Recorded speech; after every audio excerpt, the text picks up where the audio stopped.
Comes for enjoying lots of life.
This land holds nothing.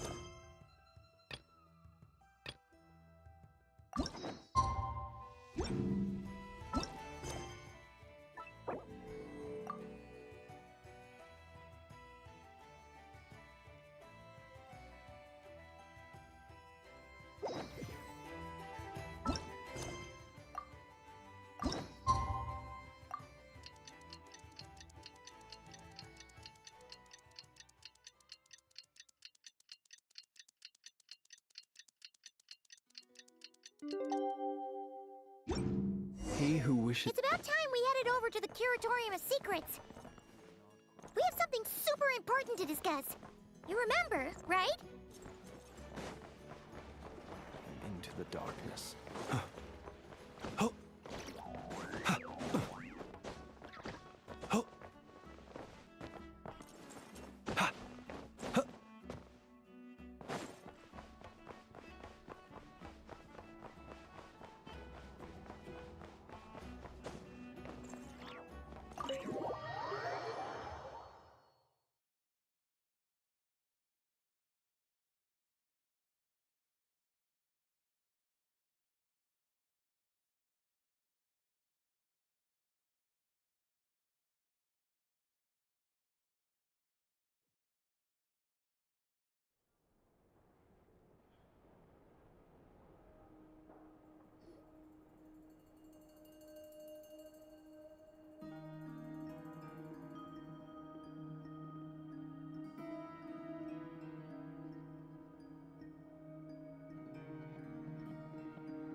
Looks like the gang's all here! Yep, all ready. How about you two? Green and good to go? Paimon's ready! Great, let's get rolling then. Great. Well, first things first. Wait. Someone's here. We heard your footsteps. Although... You've been here for a while now. I take it you followed the Traveler, but I don't sense any ill intent in you. Come on.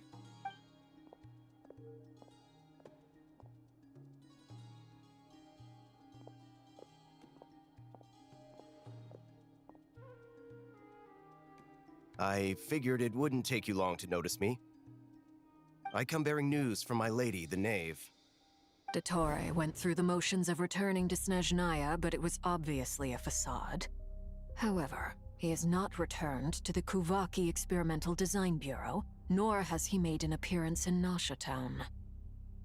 Well, in that case, he'll be in his lab way up north. I always wondered why he applied for his own private pad. He was planning this all along. Tell them that Sandrone and I will go on ahead. If they still intend to pursue this matter, they should meet us at the research center in the northern tip of Krai. Nice of Columbina's two best friends to think of us. We appreciate the heads up. Our sincere thanks to the Fatui for your aid. Lady Damselette may have left our organization, but at least some of her colleagues remain genuinely concerned for her well-being. Not to mention that the Doctor's increasingly cryptic conduct gives us great cause for alarm. We have crossed swords many times before, but it's not personal. We're just on different sides. We don't lack humanity. And so, as fellow friends of Lady Damselette, it's only right that you should be in the know about this. Arlecchino's situational awareness has saved us a lot of trouble. I'll leave the map here with you. If you do decide to head to the research center, please proceed with caution. And remember, at least while you're in Krai, Lady Arlecchino's subordinates are your comrades if you want them to be. This is very accommodating of you. We can't thank you enough. Just doing my duty. I shall take my leave now. If you need us, you'll find us at the Experimental Design Bureau.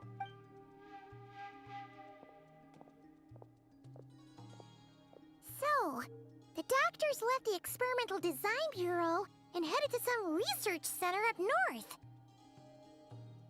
Marionette seems to think he's been planning this for a long time. But when did it start? Before he even arrived in Krai? It seems his loyalty to the Tsaritsa is lip service at most. Behind the scenes, he may even be working against her. Whatever his motives, we know that he's decisive and incredibly ruthless. Facing him unprepared would be a recipe for disaster. At this stage, it's difficult to predict his next steps. I suggest we split into two groups. We need some people to stay behind and guard Nasha Town. Well, as much as I'd love to help, infiltrating research labs isn't really my area of expertise. But at least take Cool Your Jet's Ducky with you. It should be some help during the battle. And as for Miss Inefa, I suppose you will stay to protect Miss Aino? Detecting operational logic. Protect Aino. Priority. High. Just in case, Servarka, I think it would be best if you stayed behind as well. You can leave the research center to us. I mean, I would have said the Knight of Berea should probably be out on the front line, but okay, fine. Leave Nasha Town to me. Be careful out there, okay? If things get out of hand, fall back right away. Yehoda will be on hand to assist you. In my absence, she can handle any intel gathering work. You got it, boss. You guys make sure to get back here in one piece, all right? We will. Things are moving fast. We'd better head off soon if we hope to keep pace. So, it's infiltrate a secret research facility, or... Yeah, all right. Paimon will help out here instead. Sounds like it's gonna be a pretty intense fight. We all have to bring our A game here. So, anything you need to wrap up before we leave?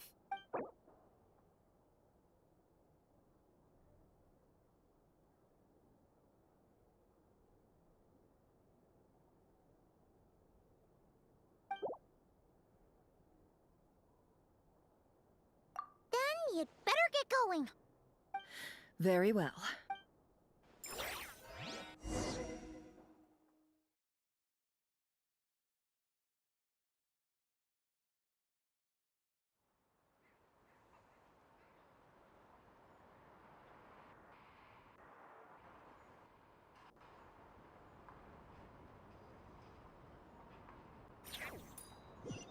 All these broken machines on the ground. Someone got here before us. Could it be Arlecchino and Sandrone?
That's quite a welcome party.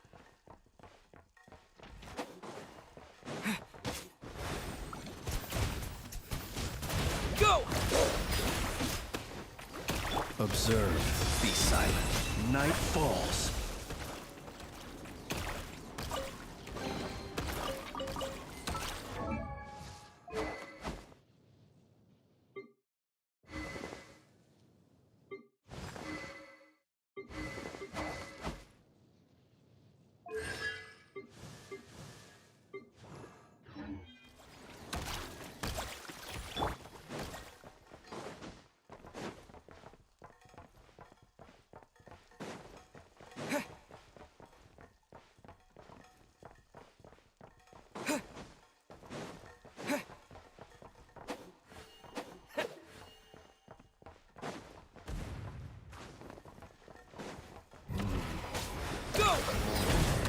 Leave this place. Can't hide the truth. No more lies. It all adds up.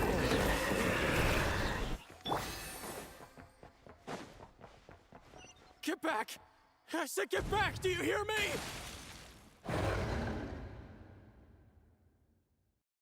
Why isn't it working? No! Don't come any closer! Don't!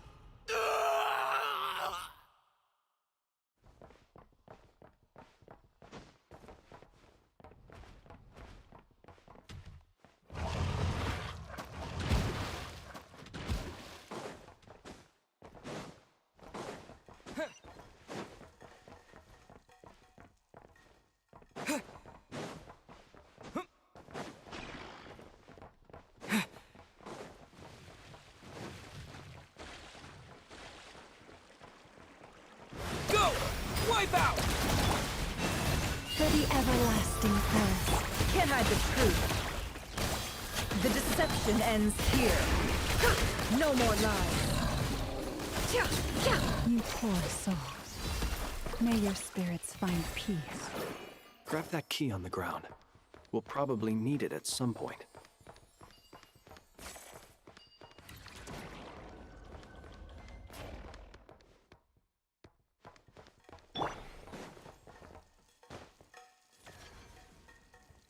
Watch out. There's no way through. Let's go around.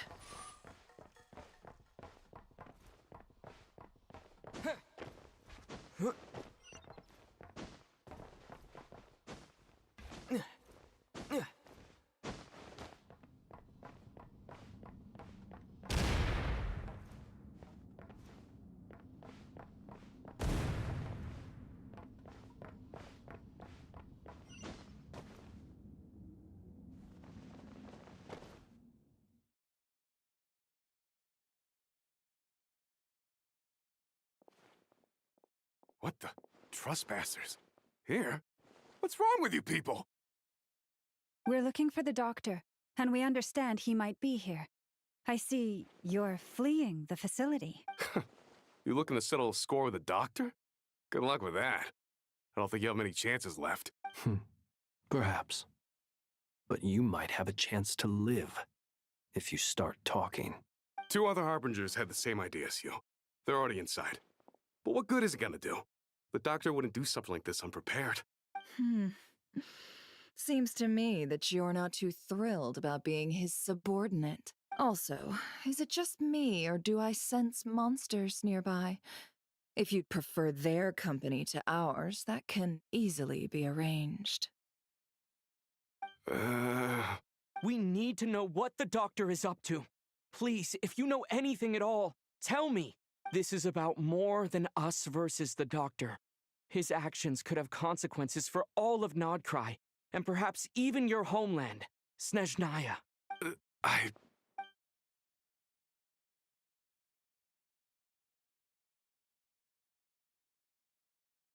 He's building something. Ambitious doesn't even begin to describe it. Feels like this could be the big one. God knows how long he's been planning it. A while back, he told us he'd be returning to Snezhnaya. We weren't expecting him back so soon.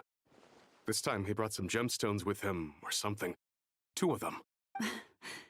The moon marrow spheres. He stole them from their rightful owner, Columbina. Oh, Lady Damselette? Last I heard, she left the Fatui. Before she went, she told us she'd finish what Her Majesty asked of her, and wished to focus on some personal matters. I remember thinking that leaving us might not be the best choice. I mean, I always looked up to the captain the most, and... Back when this all started, the higher-ups dispatched 3 units to Krai to execute their plan. They were led by the Doctor, Marionette, and the Damselette, respectively. I was a part of the Damselette's unit to begin with. She never really interacted with us much. In fact, she seemed sort of detached from everything. Not because she was distracted, just felt like she was indifferent to the world around her. Like she had no stake in anything that happened. She always seemed like she was staring off into the distance. Almost as if she didn't see anything worth living for in the present, so she had to look further afield. That's right. She always used to stare up at the sky. The Doctor used to stand nearby and watch her. Apparently they got along well at first, but somewhere along the way, she grew wary of him. Started avoiding him as much as possible. After she left, everyone in our unit merged with the Doctor's. He's similarly indifferent to the world, except when it comes to the moons. He seems to have big plans for them. Right now, obtaining the 3 moons is his #1 priority. He even said if he can only get his hands on 2 of them, he'll create a 3rd one himself. How would he create an artificial moon marrow? Maybe the knowledge he gained from the Hyperborean phantoms has something to do with it. Thank you for cooperating.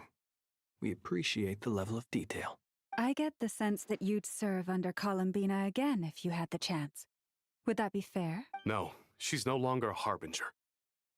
As a member of the Fatui, my loyalty will always belong to the Tsaritsa. I'm only telling you all this because I don't completely trust the Doctor. His actions do not align with the goals that first brought us to Krai. I understand. We'll do everything within our power to stop him. The Knave's unit is based at the Kuvaki Experimental Design Bureau. Maybe you can seek refuge with them. Well, now we know what's going on here. Artificial moon marrow. He's likely well on the way to completing it. Dottore's technological capabilities are far more advanced than I thought. I fear this could get ugly. Everyone, prepare yourselves.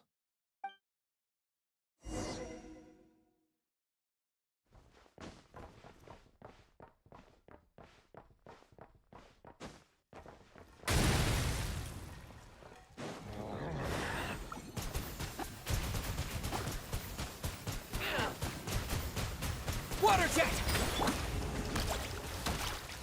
Beware the creatures of the night.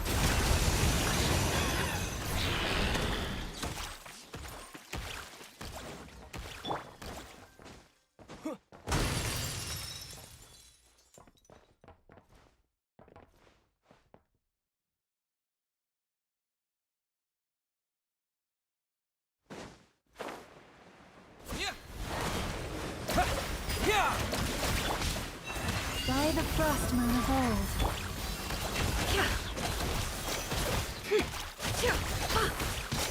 It all adds up. Seek within. Can't hide the truth. Observe.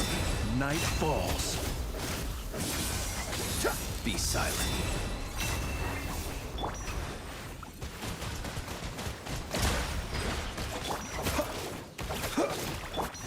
Forest, protect us. No more lies.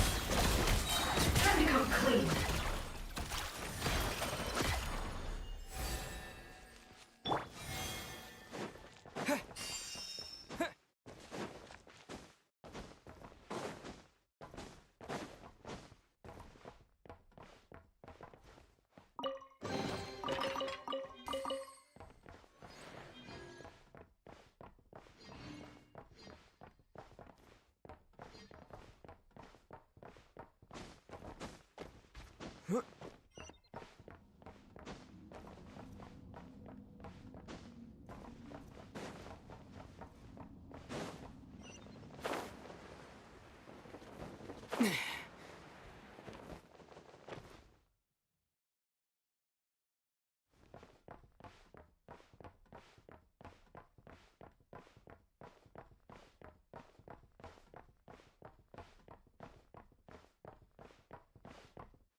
Welcome, one and all. I've been expecting you.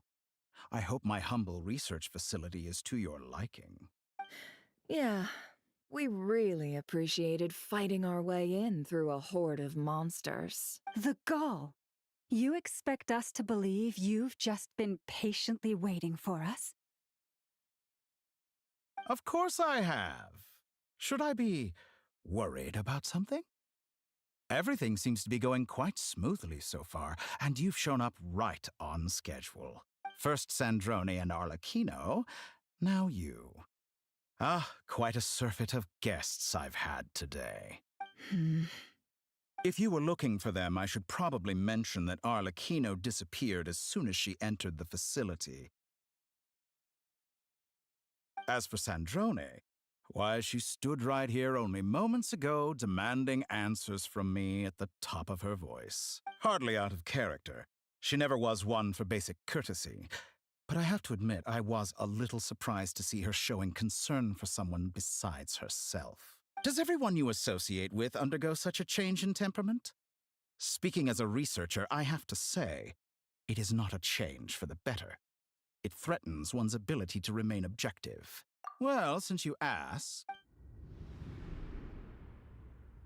So you've got your hands on the moon marrow, and now you're claiming godhood. Don't you think that's a bit of a stretch, Dottore? I must protest what you are insinuating with that phrase, claiming godhood. I am not claiming anything. I am stating a fact. You're a researcher. I'm sure you appreciate the distinction between the two. Huh? Wait, you really think you're all that? You'll excuse me if I'm not being a polite little lady for you. We're colleagues. We both know what kind of person you are. By the same token, I knew you'd respond along those lines. You and I both understand that facts speak louder than words. To that end, I've had my people send you a small gift. It should go some way toward helping you understand my present position. What gift? Where have all your troops gone? Who knows? Perhaps they are already marching toward a new world, following in the footsteps of an unknown god. As vulgar and arrogant as you may be, dear Sandrone, I have no intention of taking out my displeasure on your subordinates. They will enjoy equal rights to my own. You sent your people to the Experimental Design Bureau? That's the Tsaritsa's property. Yes, and I am very mindful of Her Majesty's instructions. But you know full well that they do not conflict with my present goals. In which case, all I'm doing is conducting another one of my experiments. Is there a problem with that?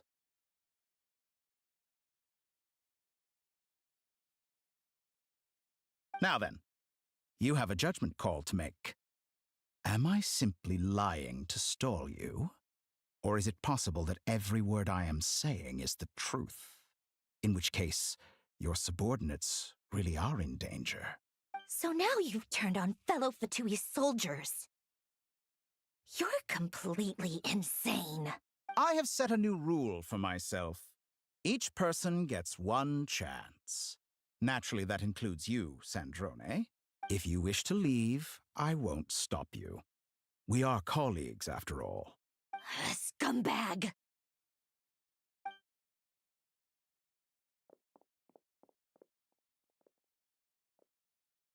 Still, I hadn't counted on Sandrone sparing any thought for the people of this world. Shame. I always found her self-centeredness to be one of her few better qualities. How can she ever hope to achieve greatness when she's so obsessed with protecting her little design bureau? It's more than a little disingenuous to speak of achieving greatness while taking hostages. Or does honor no longer mean anything to you? Honor? I have the marrow of 2 moons in my possession and will soon complete the construction of a 3rd. I will be the god of a new world. And you speak to me of honor? How charmingly naive. Those are sacred relics. You do not deserve them. In my view, many in this world do not deserve to be alive. And yet I mercifully permit them to go on living, do I not? You'll come to regret your actions. Will I now? Let's see if you can make me.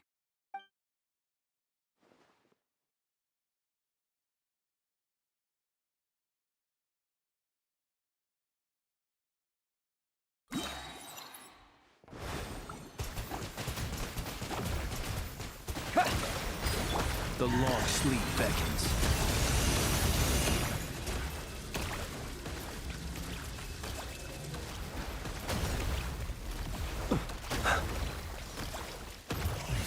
Close your eyes. Be silent. To dust. Is that the best you can do? Get lost! Wipe out! With one heart, we can't hide the truth. The mystery unravels. Let's see what you're made You of. won't feel a thing.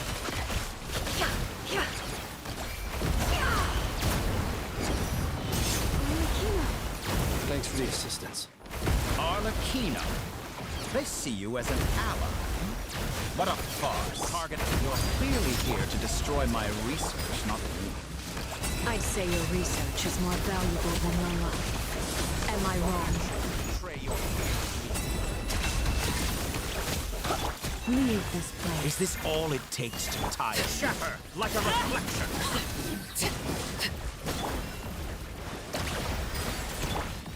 Be silent. Horace, protect us. No more lies. Can't hide the truth.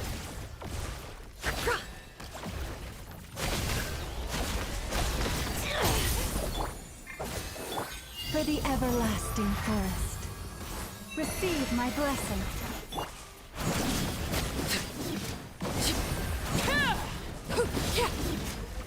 How disappointing. Water jet! Yeah! Observe. Be silent. Do you fear the dark? Target acquired. Everlasting as the moon! Transfixed! You won't feel a thing. Seek within. How's this? It all adds up. It all falls into place. Can I? How disappointing. To dust. By the frostmoon of old.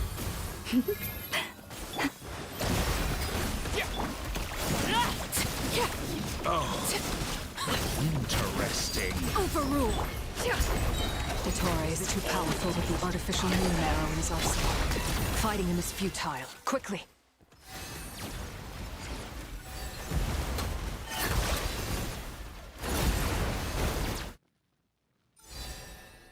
Let's go.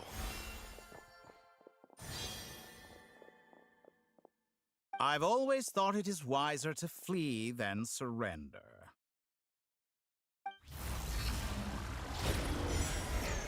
Watch out! What the? Forget about me! You should... Where's the traveler?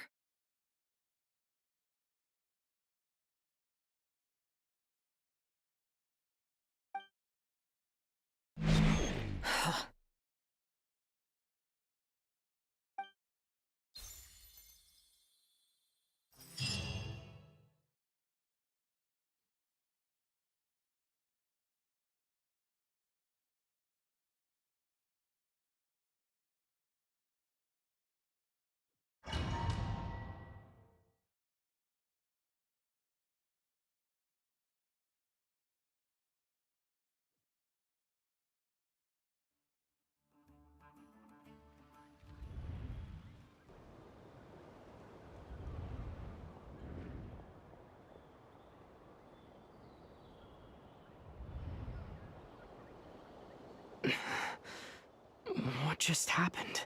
Nasha Town? How did I get here? Strange. I remember being trapped by Dottore during the battle. And now all of a sudden, I'm here.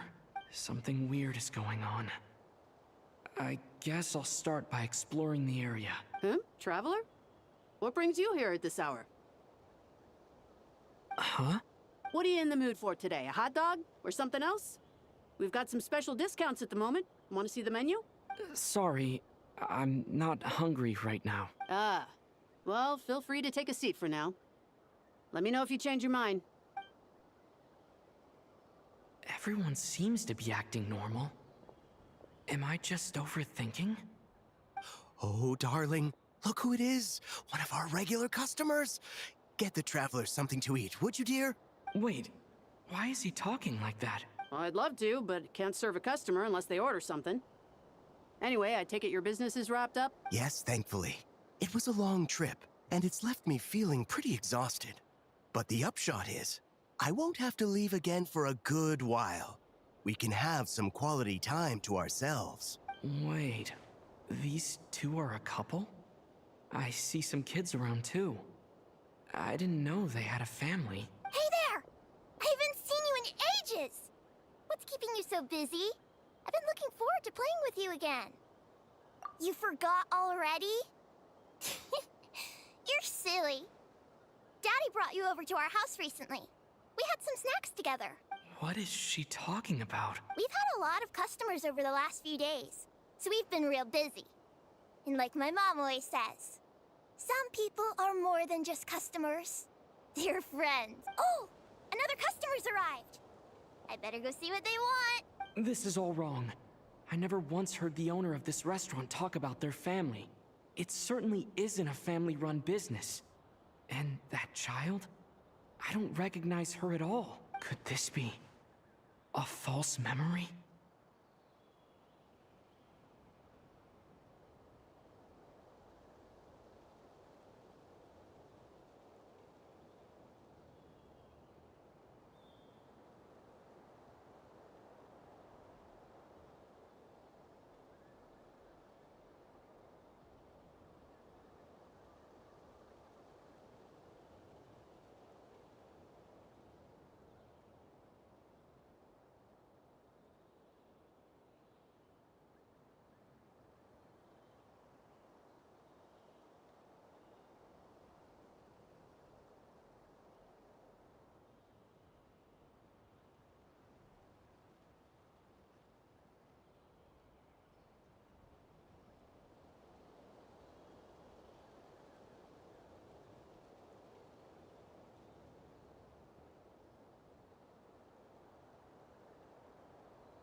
Very good. I knew you had it in you.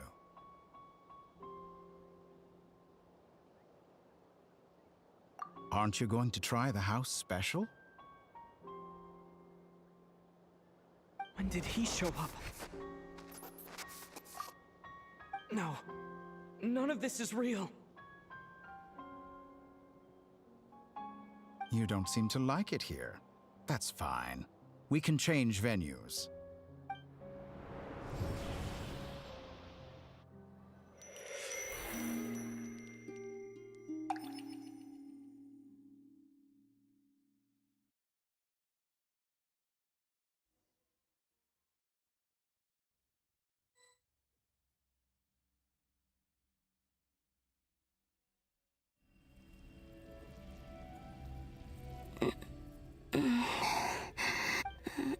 I'm still alive. Where is this place? It took all my strength to open the moon gate, and then I leapt into it. So this is the moon's reflection? The mysterious realm beyond the gate?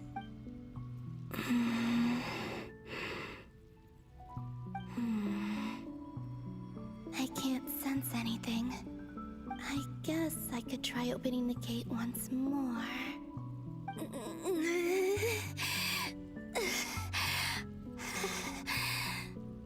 No response. Maybe this space can't be opened from inside. If this was the space that killed both Revier and his lover, then why am I unscathed? Or... no. I'm not unscathed. Even the air here feels frozen in place. There is nothing here with which I can restore my power. I should conserve my strength and proceed with caution.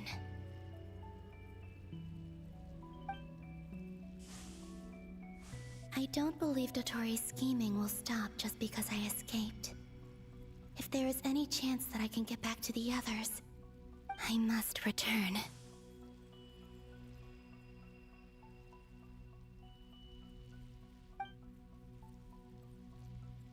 Emptiness. Silence. What is this place? Or maybe the real question is, what is it for? What's this? Looks like it responds to my power.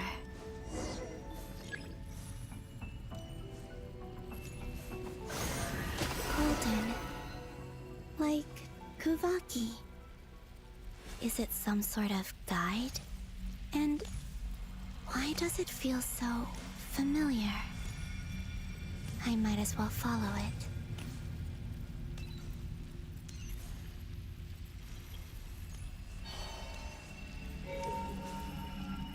Where does this lead? Could it be the exit?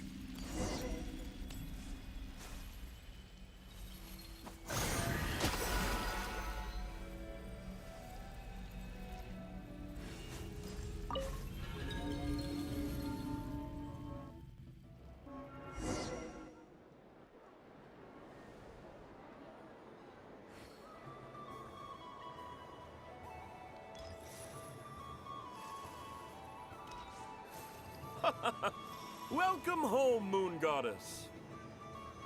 Is this Nasha Town?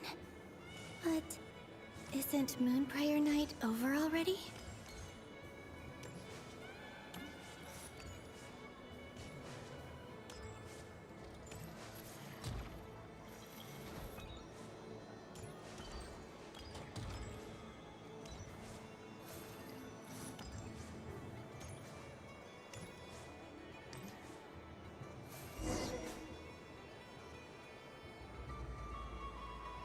Goodbye for now, Columbina.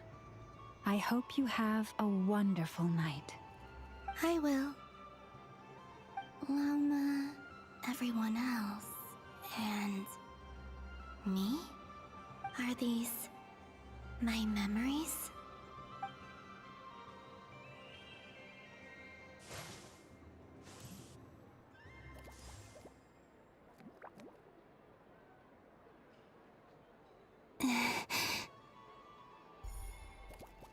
I can't touch them.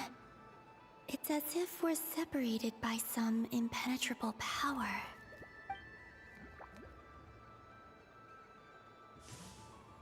Over here! Over here!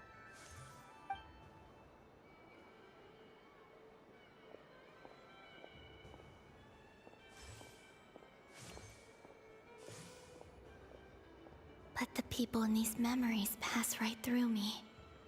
Just like when I disappeared. If only I had known what would come to pass after that. Even so, I should still take a look around. Just being back here. It gives me the strength to keep going.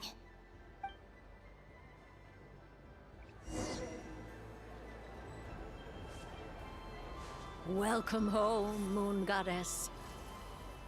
Oh, you're the genuine article. Alice was right. This Moon Prayer Night was worth watching after all. Oh? Yes. That was the fortune-telling stall run by Barbeloth from the Hexen Circle.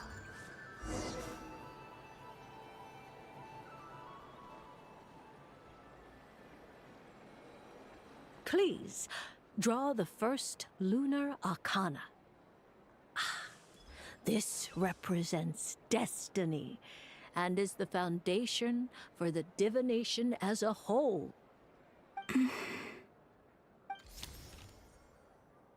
My destiny. I believe the card I drew was the moon.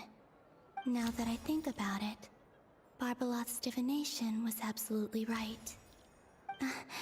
It's almost time to draw the last card. The one that represents the future.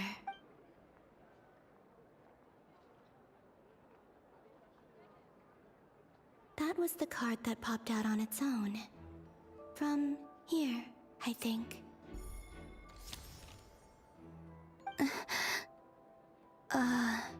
Kuvaki Pulse? What?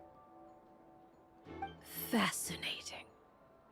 I've never encountered this before in my role as a diviner. What's going on? Did that card leave the deck? Because of my influence? All I did was try to touch it, and then...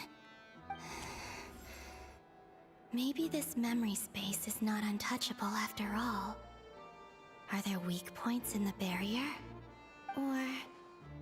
is it possible that there's more to this space than my memories alone? This card is death. I need to get to the bottom of this. I'll try touching something else. Hmm? Is this... the wind? No, it's gravity. It's pulling me outwards. No, Traveler!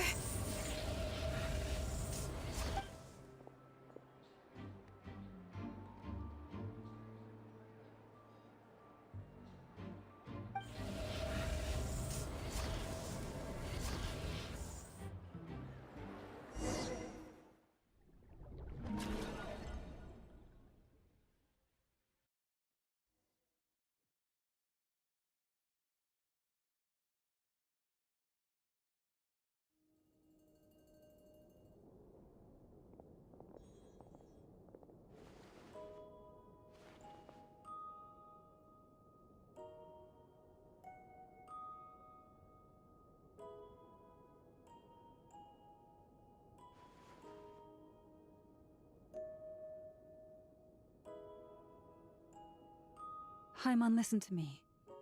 From the bottom of our hearts, we are so sorry. We completely understand how you must feel. The Traveler is trapped, and we all feel responsible for it. Don't say that! Paimon's not a little kid! You didn't leave him behind on purpose! There was nothing you could do!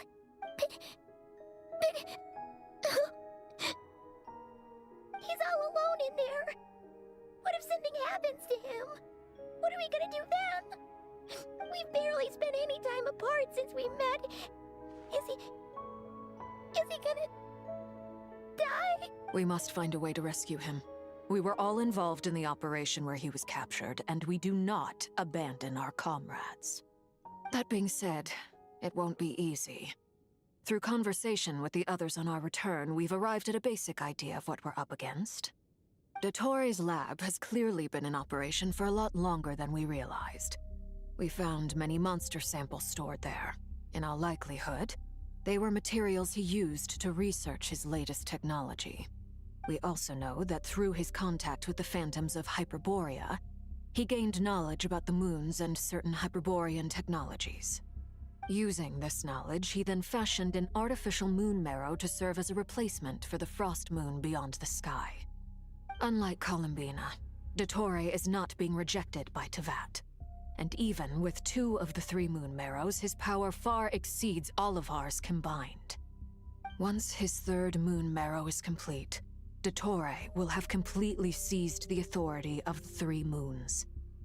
Teyvat's most primordial powers will then be in his grasp. Does that mean... I'm afraid so. No one could have predicted this level of insanity. Not even from Dottore.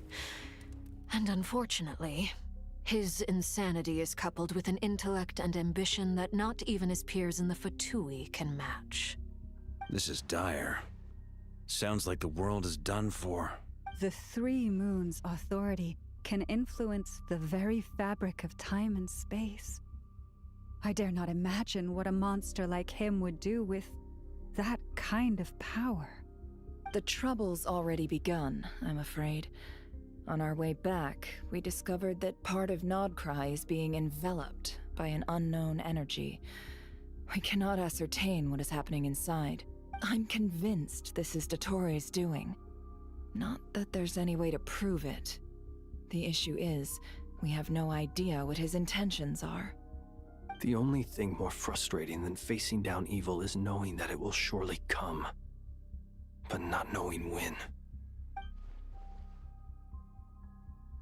The Doctor is guilty of numerous crimes in Mondstadt as well. One of our knights, well, former knights, his father was murdered by Dottore. His ideology and methodology are a danger to everything in his path, from individuals to entire nations.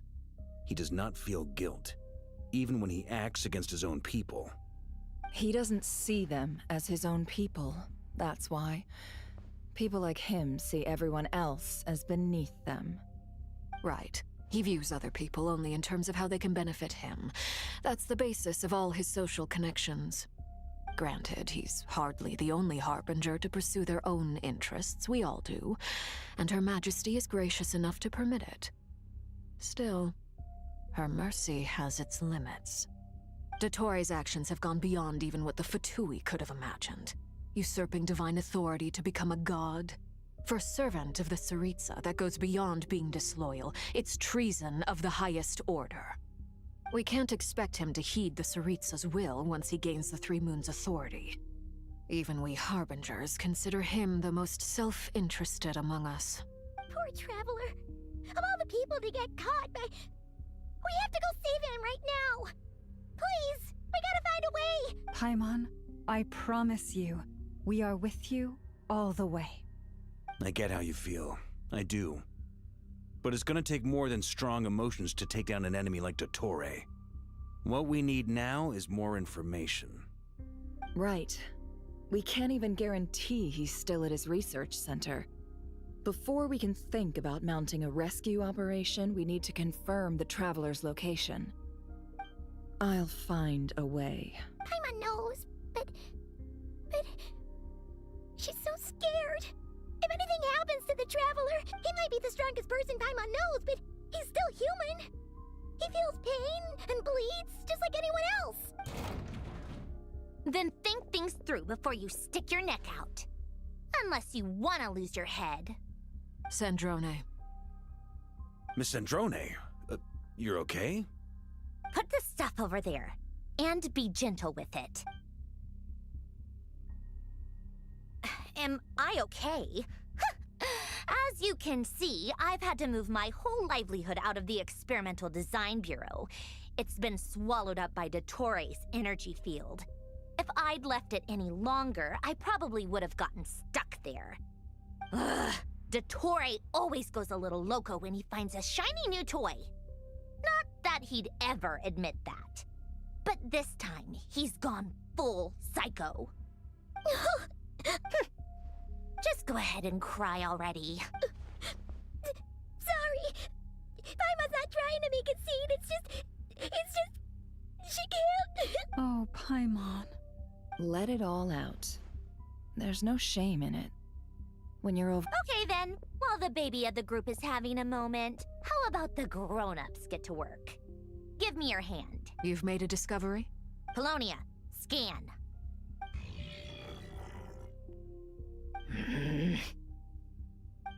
You, hand, now.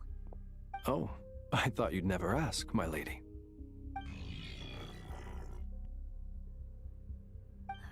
Curses! You're next, then you. Dottore, you son of a... He's done something to us! Everyone who entered his research center has been implanted with some sort of curse. I don't feel anything unusual at the moment. Does that mean it hasn't activated yet? Is there a way to figure out its purpose and what might trigger it? My best guess is Dottore created it using the Moon Goddess's powers. 1 second, analyzing. Ugh! That friggin' maniac! So, what twisted game is he playing this time? The moment I analyzed the energy composition, some encrypted text appeared in my mind's eye. And when I deciphered it according to the Fatui standard encryption protocol, I got the following message. Feel free to run, or you will perish in Nod Cry. He's mocking us. Yep, he loves to toy with people. Only in this case, there might be more to it. But I didn't detect any murderous intent or malice either in the message or the curse's energy. As if this is him at his least malicious. Or perhaps all people are cowards in his eyes. Maybe he thinks the threat alone will be effective. What a despicable person. And he has the Traveler in his grasp. If I may. As unhinged as Dottore may be, he has always exercised great patience with the objects of his interest. I remember a comment he made when we first arrived in Nod Cry. He said, "This world is, on the whole, an exceedingly dull place. But at least there are a few intriguing features, such as the gods, or the Traveler. Presumably, they interest him because they're unknown quantities. He wants to understand as much as he can about them." Agreed. The Traveler is Tevat's fourth descender. All Harbingers are aware of this. Since Dottore took such pains to capture the Traveler, he is unlikely to kill him right away. Okay, but we still have to do that rescue operation. Of course.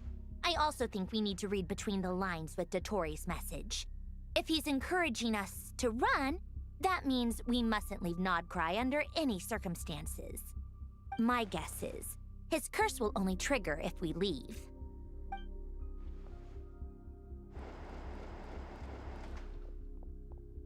We've discovered multiple energy fields. Albedo is still attempting to analyze their structure. He told me each field is slowly growing, swallowing up more of the surrounding area in the process. And the pace of their expansion has increased since we first examined them. He's probably trying to swallow Nod Cry whole. His nefarious ambition knows no bounds. If this continues, the whole of Tevat will be in trouble, not just Nod Cry. The loss of Columbina could not have come at a worse time. Do we think she's truly gone for good? She entered the space beyond the Moon Gate, knowing what became of Rerir and Thalindus. I'm sorry, but I fear the odds aren't good. Don't be ridiculous. If I know her, she's busy finding a way back as we speak just so she can annoy me. She isn't dead. Whatever has become of her, the fact remains that we are two comrades short on the eve of a decisive battle. We need to find out the Traveler's location. But there is also other work to be done. Agreed. Whatever Dottore's planning, we have to get the local populace somewhere safe. So, as well as a rescue mission, we have to organize a mass evacuation at the same time. It would be best if someone could approach leaders of neighboring nations and negotiate emergency asylum for Nodkrai's inhabitants. Can anyone handle that? Snezhnaya is one option. I'll see what I can do.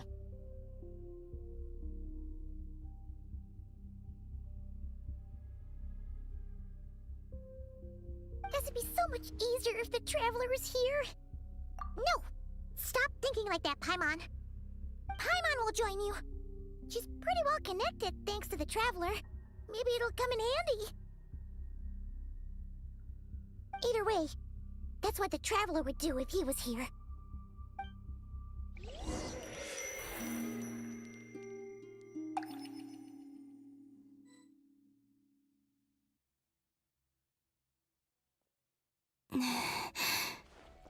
Back here again. That gravitational force that pulled me back. Is this where it came from? When I saw that memory of Moon Prayer Night, I think I influenced reality. Was it just a coincidence? Or, if only I could have sent the others some kind of warning on Moon Prayer Night, maybe we could have stopped Dottore. I feel so heavy. Well, even so, I have to keep moving forward. Back to emptiness and silence again. I should try and find my way back inside that memory.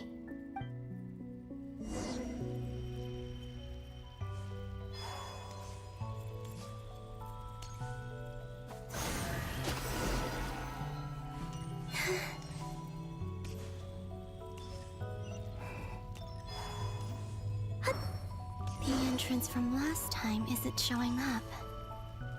What am I missing?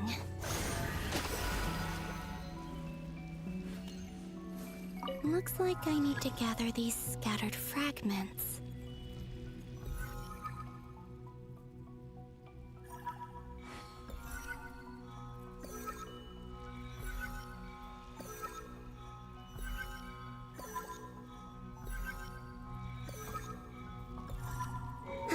It worked! Hopefully I can stay inside for a bit longer this time.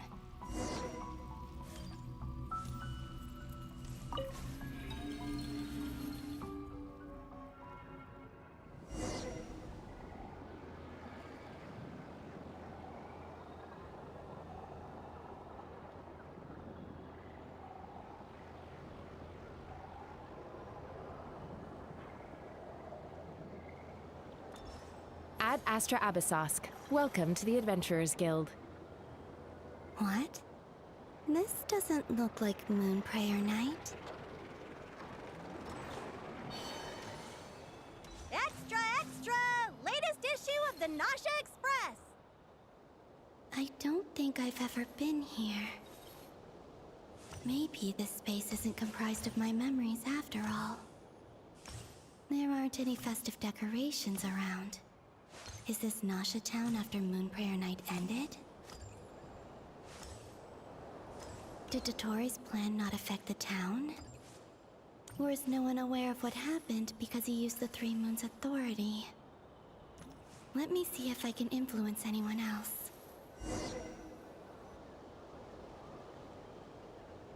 So, what do we do next? Wait, that voice. Paimon? The most important thing right now is to find that mage. Lauma the Traveler and Mr. Varga are here too. I'd better go pay the Fatui a visit. Traveler!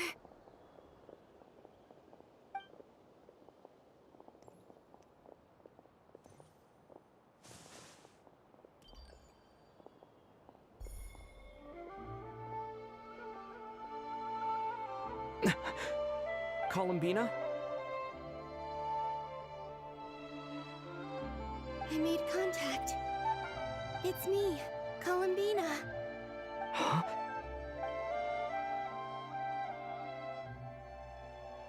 Traveler?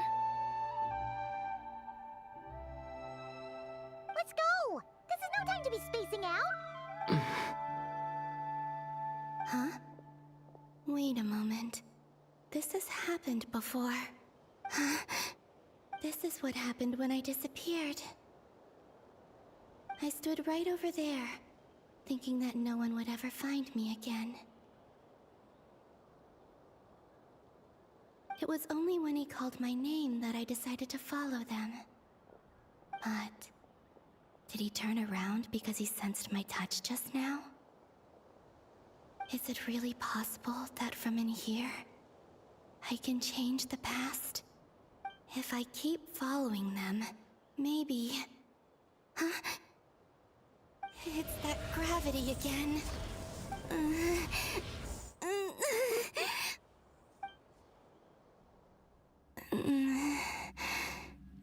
Every time I influence reality within that space, this force intervenes and pulls me back. It's as if it's trying to stop me from leaving. I'm getting weaker and weaker. I'll just have to try another approach next time. Come on, Columbina. Keep going. You have to tell everyone what happened.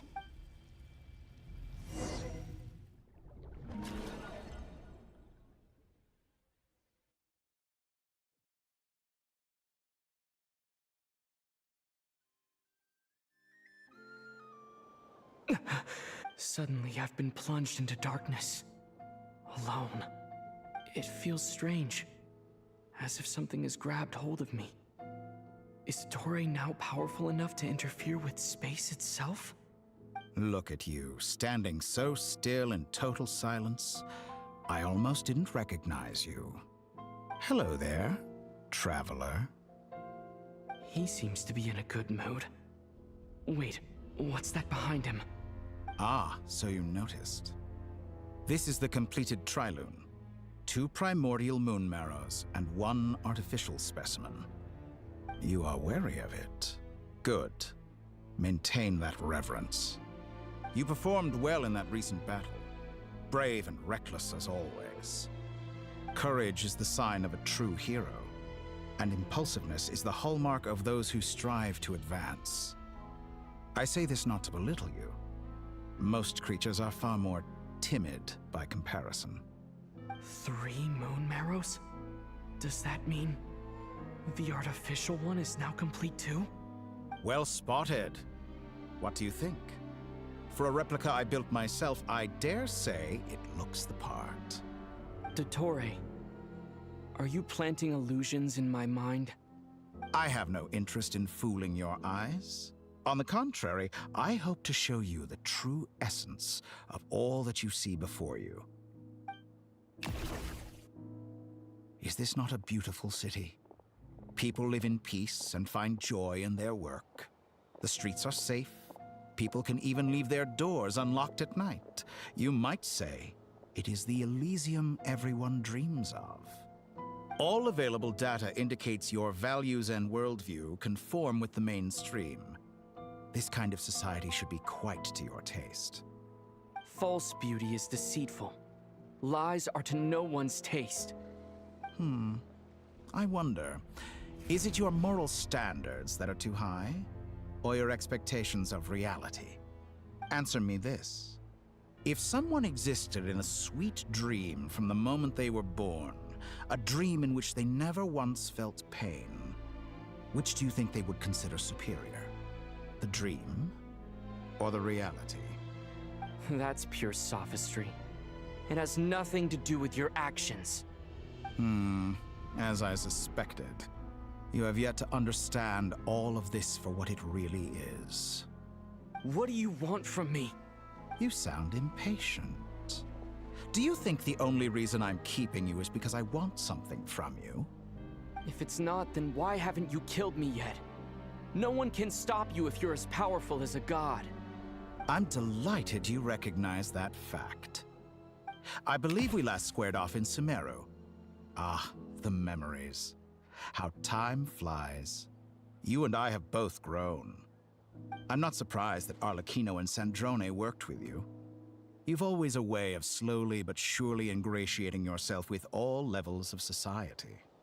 People laud you as a hero, but I suspect there's more to it than that. Oh, but to be clear, I don't say that to flatter you. Do you always give your opponent an appraisal before you deal the final blow? Call it a long-time habit. I'm a researcher, and one of my duties is to give an objective assessment of my subjects. But you misunderstand. We are not opponents. Not at this moment. I just want to talk.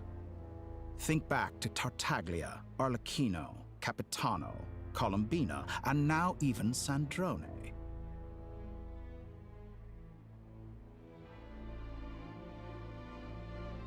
You've worked with each of them in the past. I believe you can work with me as well. What makes you so sure? Well, why not? Should the good associate only with the good and the bad befriend only the bad? I like to think we could have a more mature relationship than that. Surely you don't think all your relationships are grounded in friendship or shared ideals? People come together because it benefits them to do so. If you think of the people you admire, you must surely admit that they have provided some benefit to you. Morality, ambition, dreams. People have plenty of words to embellish the nature of their relationships. But once you break free from those ethical frameworks, you will see that the only thing connecting the two of you is mutual benefit. And that is what I'd like to talk to you about. We're finally getting into it. He's probably been planning to kidnap me for a long time now. But for what exactly? He has the authority of all three moons. I won't be able to gain the upper hand in a fight. Best if I pretend that I'm willing to negotiate for now. You say you're a god, but you also speak of mutual benefit. What could a god want that the three moons cannot provide? Excellent question. But before I answer, I would ask you the same thing. Gaining Columbina's allegiance was a rare and extraordinary feat. But the Moon Marrows are now in my hands, and I have the edge over her. For this artificial moon is not being rejected by Tevat.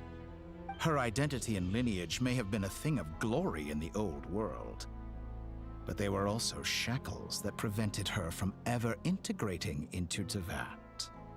I, on the other hand, you may view me as a thief, but I have overcome that limitation. So what is it that the three moons cannot grant you? What stops you from negotiating with me to get what you want? I don't make deals with lying psychopaths. That's quite an accusation. Are you expecting me to get angry with you? Well, this is one aspect in which my personal growth has served me well. In the past, my less mature self might have been disappointed, perhaps even angry, over a small setback like this. Like when you and Lesser Lord Kusanali joined forces to oppose me, for example. But things are different now. Just as the rich do not quibble with the poor, I no longer find myself perturbed by these trivial affairs. Human relationships end with conflicts of emotions and interests. But relations between humans and gods are different. And ours is even more unique. I have ascended to the highest heights and laid claim to unprecedented horizons. And you were no ordinary person to begin with.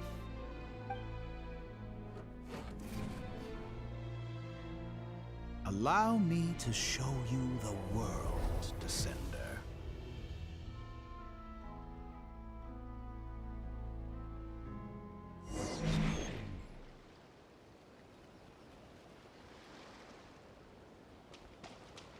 To stand, walk, jump, sit, and lie down. These are the most common of behaviors.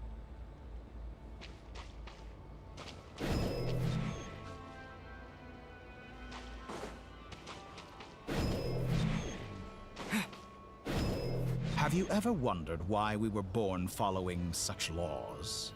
Who stipulated that we could not fly instead of walk?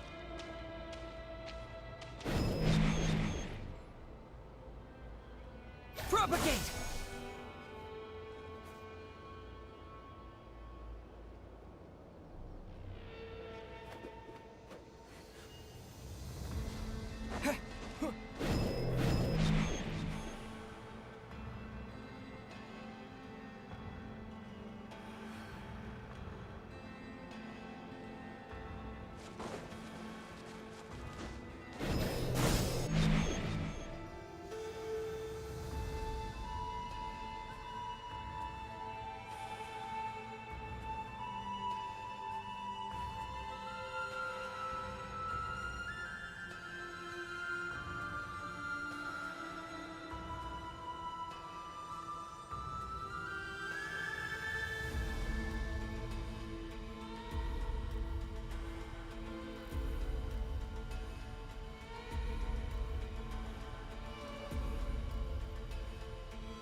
Someone of your talent and experience must surely know of the 4 great rulers who serve the heavenly principles.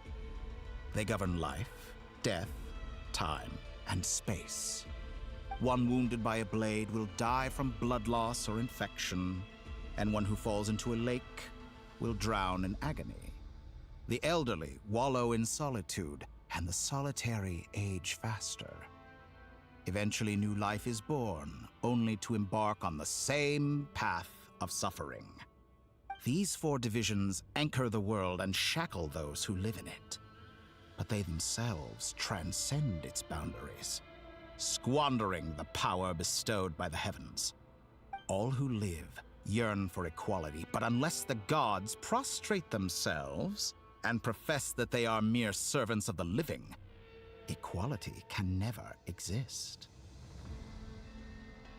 Who makes the rules we must live by? Who has the right to restrict us? The limits of the body can be rejected.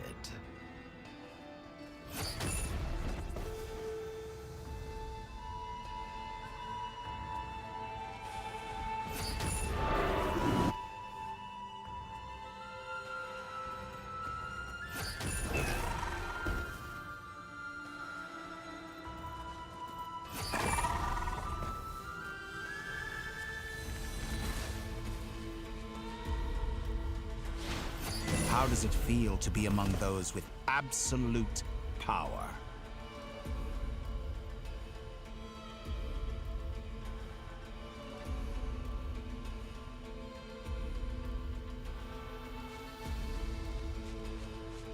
You cannot conceive the extent to which your flesh hinders your mind and spirit.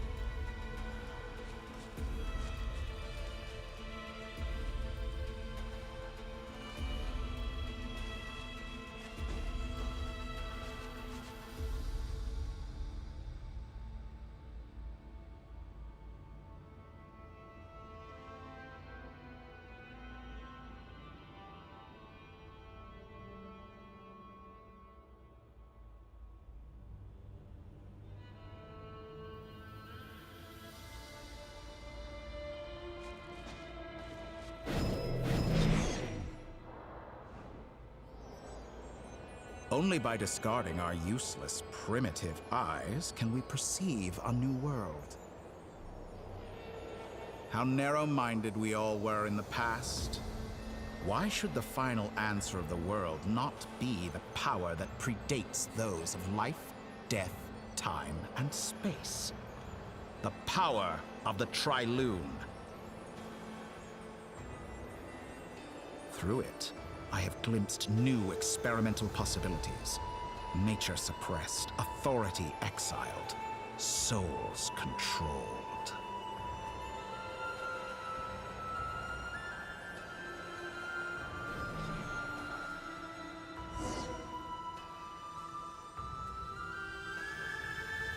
You know, I heard recently that a group of critics reviewed countless stories and drew an interesting conclusion.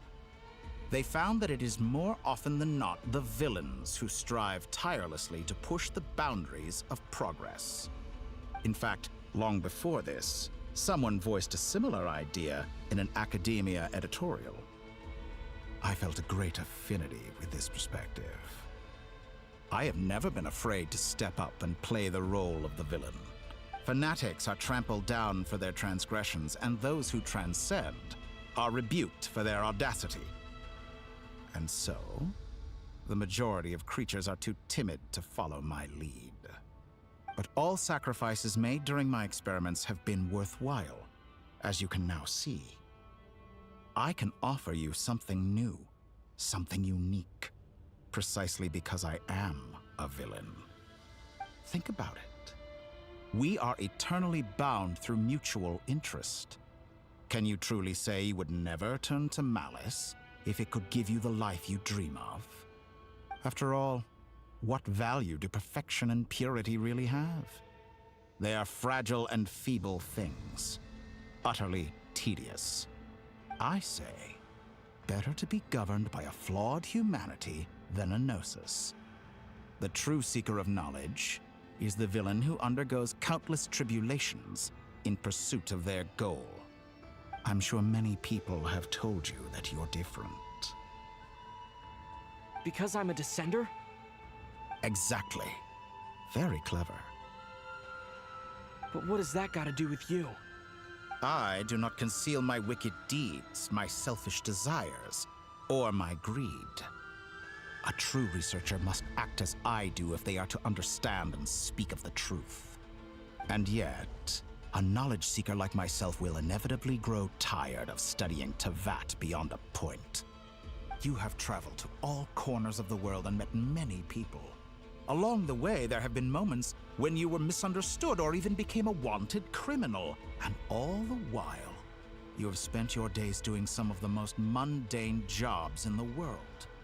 You fight and toil, claim minuscule rewards from my friend Pantalone, then you fight some more, winning some battles and losing others as your search goes on. And this cycle continues, with no end in sight. Surely you must sometimes grow weary of being stuck in this same loop day after day. We're completely different. I embrace everything that life throws at me. I am engaged in every step of my journey. How does that make us different? I too embrace what life brings, researching everything that interests me. Think of all the novel things I've managed to create, like the artificial moon marrow. Don't you see? As unique a specimen as she was, even Columbina is not irreplaceable. Take that back! She's gone because of your actions! I didn't say that to anger you. Though admittedly, I don't see what there is to be angry about. Anything Columbina could do for you, I can do better. I know what your ultimate goal is. You wish to walk the path your sister walked, and seek answers from her at the end of that journey, don't you? Someone like you could never understand what it feels like to care about another person the way I care about her. Perhaps not. But that doesn't mean I can't help. I could find your sister right now, bring her before you, and make her give you the answers you seek.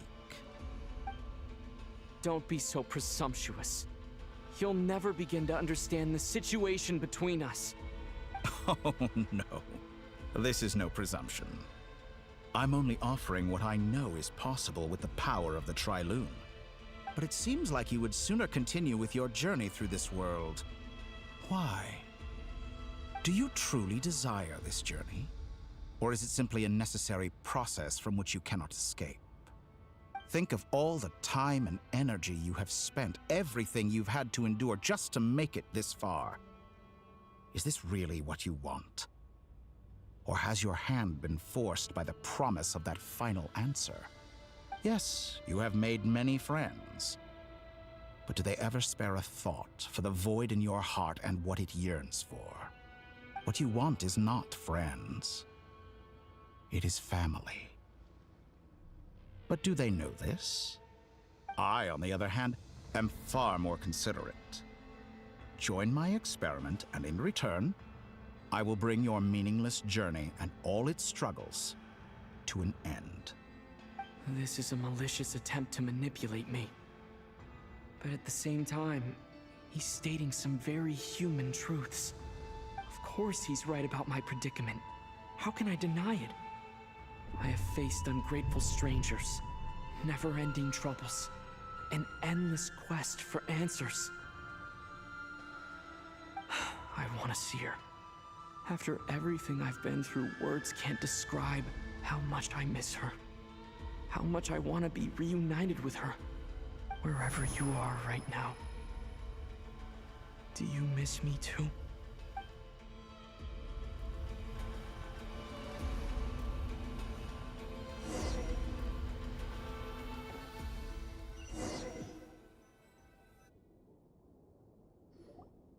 All right, everyone. Our next mission is clear. We need to contact all the major organizations, explain the situation to the public, and then begin the evacuation. The residents of Krai are quite dispersed. The two most populated areas are the Southern Isles and Pyramida. Miss Lauma, I will leave Hisi Island and Nasha Town in your hands. I will liaise with the Fatui and Pyramida. Agreed. We will reach out to Natlan and Snezhnaya. Anyone found north of the Experimental Design Bureau should follow the Fatui to Snezhnaya. As for those dwelling south of that line, I will ask the Voynich Guild to help persuade them to leave. Then I, Mr. Varka, and the Frostmoon Scions will escort them to Natlan. The Voynich Guild has dealings with the Curatorium of Secrets. I will send them a letter vouching for your credibility. Yehoda, you should help Lauma. This is too big of a task for one person. My wish has come true. You're willingly lending me your most capable employee for the day. Well, good for you if all this only takes a day. Of course, if it takes any longer, I'll be charging a fee. Boss, wait! Don't I get a say in this? Oh, I'm sorry. Something to add, Yehoda? Well, no one's more important to me than you, boss. And remember how Lauma healed your eyes after that big battle? I think that's worth at least 2 or 3 days' work for the Frostmoon Scions. Are you completely incapable of acting in your own self-interest? Or do you simply devalue your own labor? Are you sure you don't want to come with us? Who will see to our other work if we're all busy evacuating residents?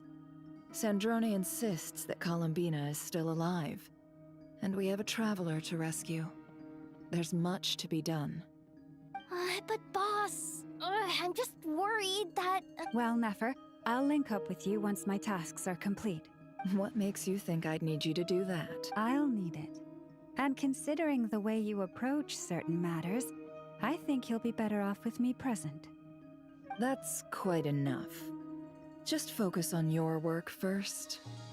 I bet we're in for an uphill battle here. But we can help out too. Inefa and I are gonna help Nasha Town's residents carry their stuff. Loading schedule. Store essential local research data and technology samples, then escort the people to Natlan. Understood. I will execute this to the best of my abilities. Great stuff. Thank you, ladies. I've contacted the Lightkeepers.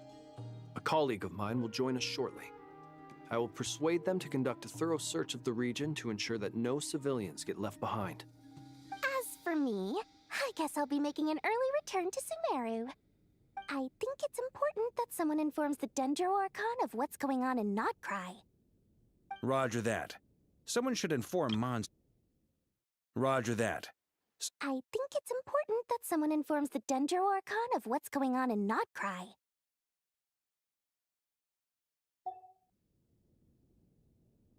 As an added incentive, get there fast enough and I'll see about getting your gliding exam waived.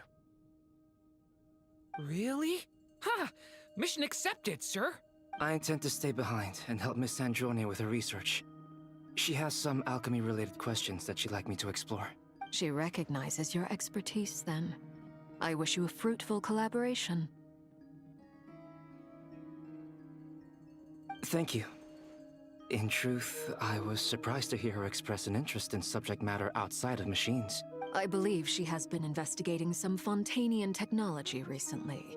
She made a point of bringing the relevant materials with her when she left the Experimental Design Bureau. She's sorting through everything in her room as we speak. I should mention that we have one other friend who isn't present.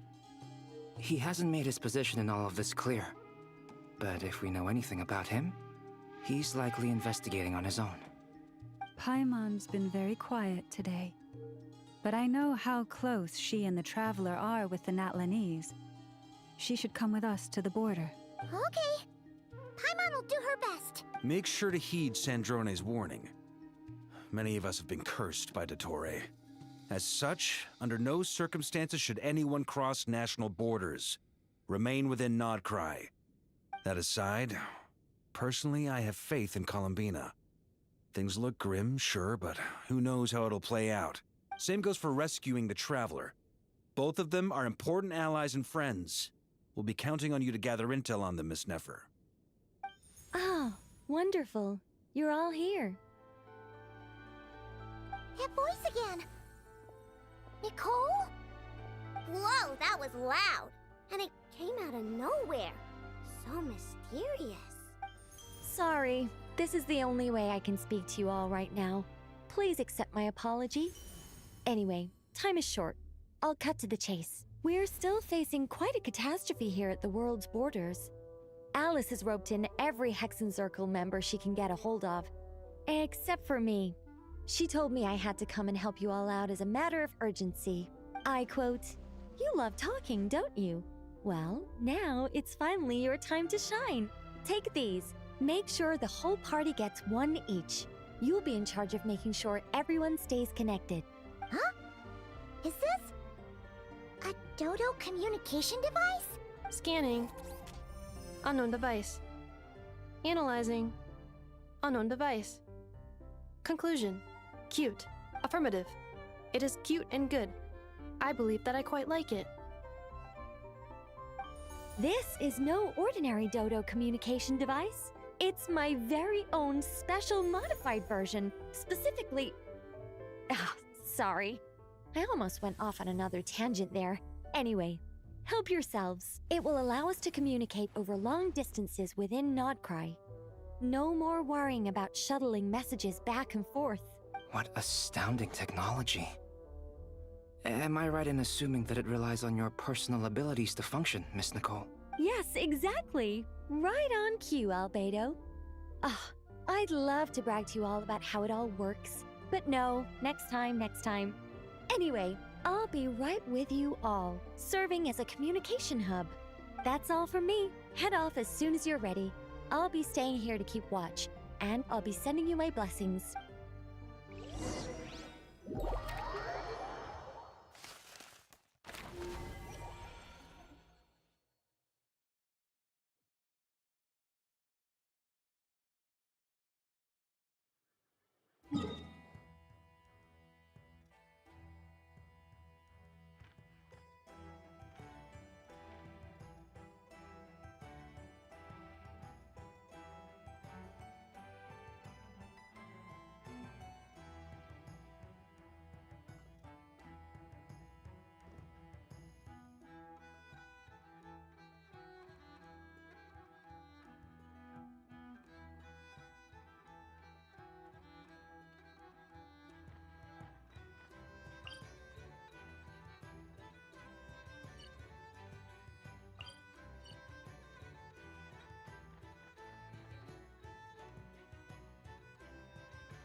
Sir Flint. Perfect timing. I just arrived myself. You are most considerate, Master Eilua. But in fact, I know you have been sitting here for quite some time. If you saw me, why didn't you say something? I was curious to see how long you could sit still for.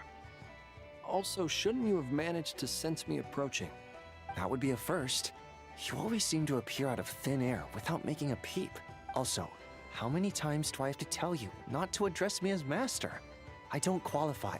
I beg to differ. Why should a young man so well-versed in social graces as yourself not be worthy of that title? Please, Lord Flint's... Sir Flint's. I'm begging you, don't flatter me into complacency like you do with everyone else.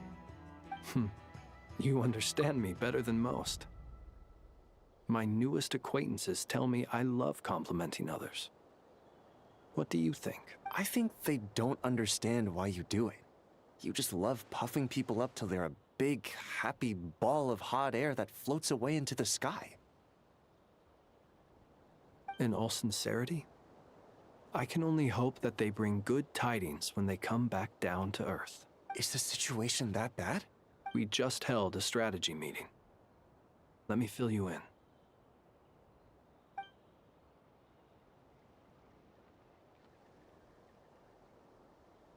In short, we need everyone gone from Pyramida. We also need a team of lightkeepers to scour the more remote regions of Nodcry for civilians to evacuate.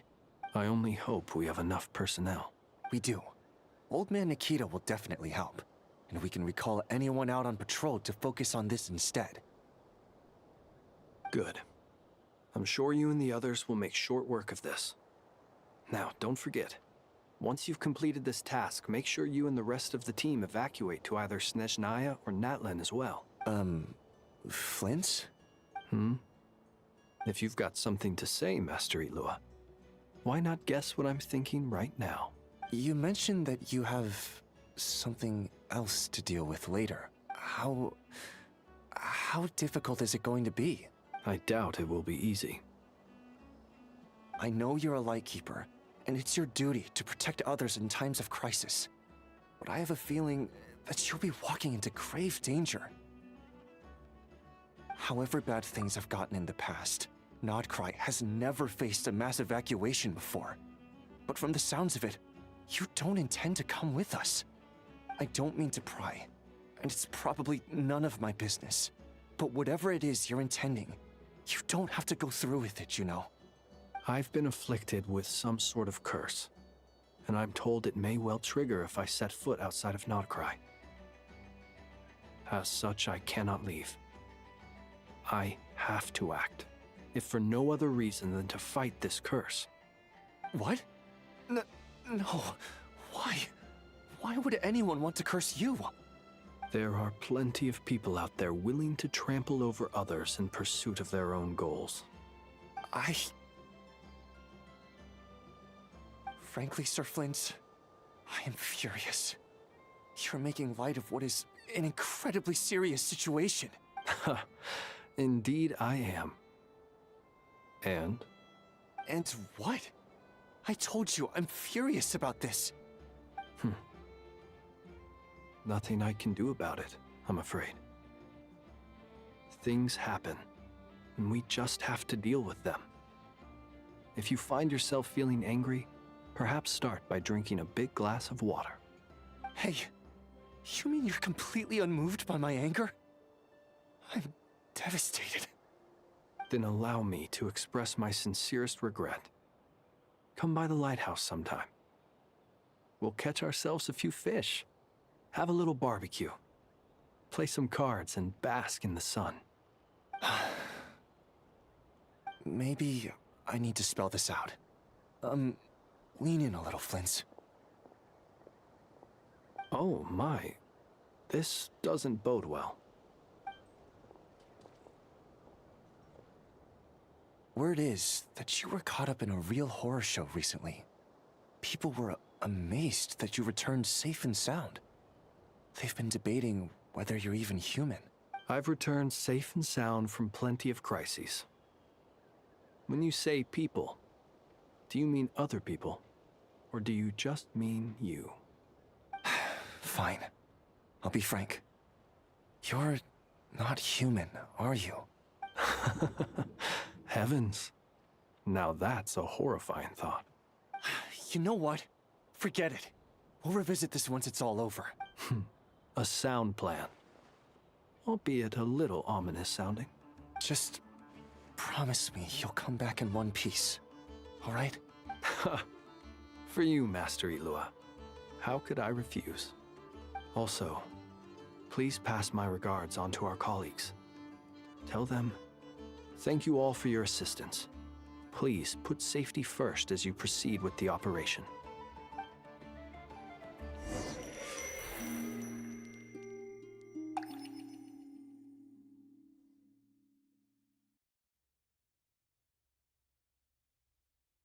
I have to keep searching for a path toward reality.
do it.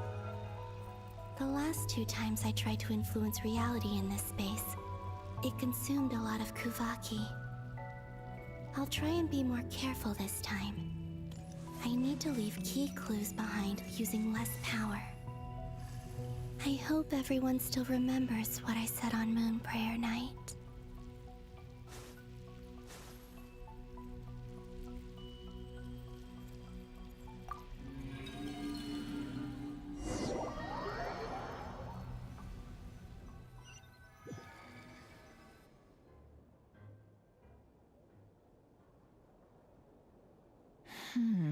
Nothing here either. Flint's? Ah, Miss Nefer. What are you doing here? Unless... I just spoke with Itlua about arrangements for the search and came for a walk nearby. As for you, why would... Huh. It appears we think along similar lines. And neither of us likes to accept things at face value. As well as figuring out how to gather intel on the Traveler, I wanted to confirm some of my own suspicions. Also, we'll need to bring a lot of force to bear against Ettore, even if we're only looking to rescue the Traveler. We can't leave anything to chance. You don't think Columbina perished either, do you? I'm merely considering the possibility that she survived, just as you are. How much can we really know about a deity like her anyway? Do you remember what she said on Moon Prayer Night? About using moonlight to send messages to us? Of course. I think that's why we're both here. Where have you checked so far? I've been focusing on the outdoors. Anywhere the moonlight shines.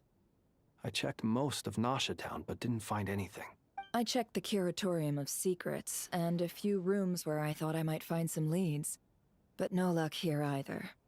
The only places I haven't looked yet are the rooms in the flagship.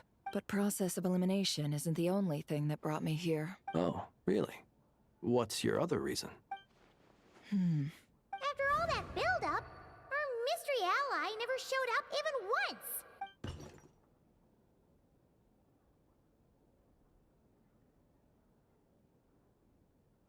Huh? Am I imagining things?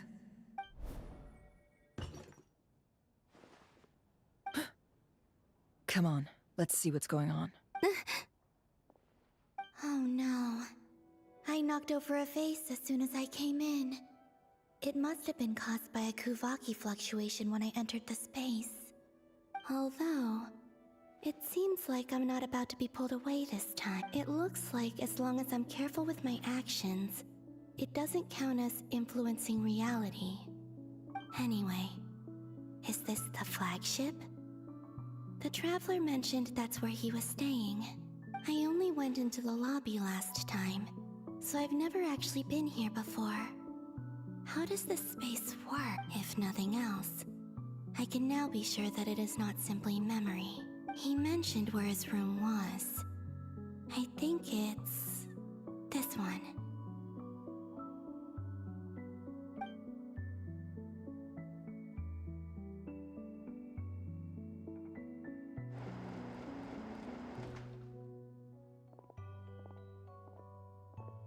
The door is closed. But if this is anything like when I disappeared, then maybe...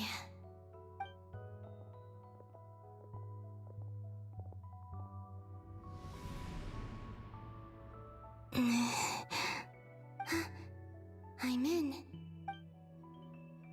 He and Paimon aren't here at the moment. I hope he's okay.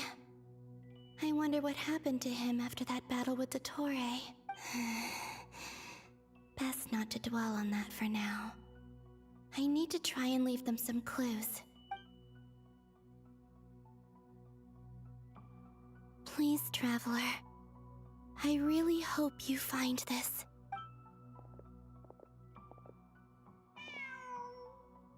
Huh. Just a cat. Nothing else here strikes me as noteworthy. Didn't you stay here for a couple of nights once? Before Rarir showed himself, yes. It's also where the Traveler and I first met. Did you notice anything unusual during your stay? I remember thinking how much noisier the flagship is at night compared to the graveyard. Other than that, no. The Traveler and Paimon were most congenial neighbors. This is where they've been staying, yes? Over here? That's right. I wouldn't usually condone breaking and entering, but we can make it up to them later. Focus now. I have to write a message on the wall using Kuvaki, just like I said on Moon Prayer Night. Simply open your windows on nights when the moon shines bright, and the moonlight will naturally flow towards the words I have written. Here goes.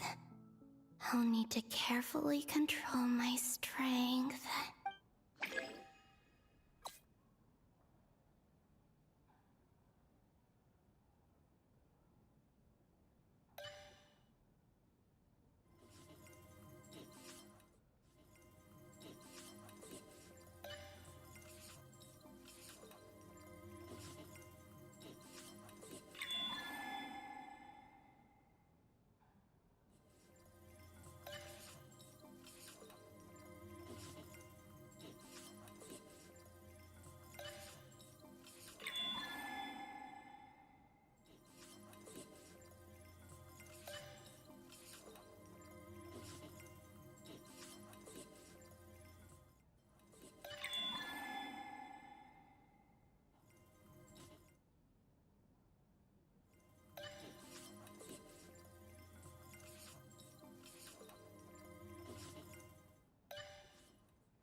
There's a noise outside the door.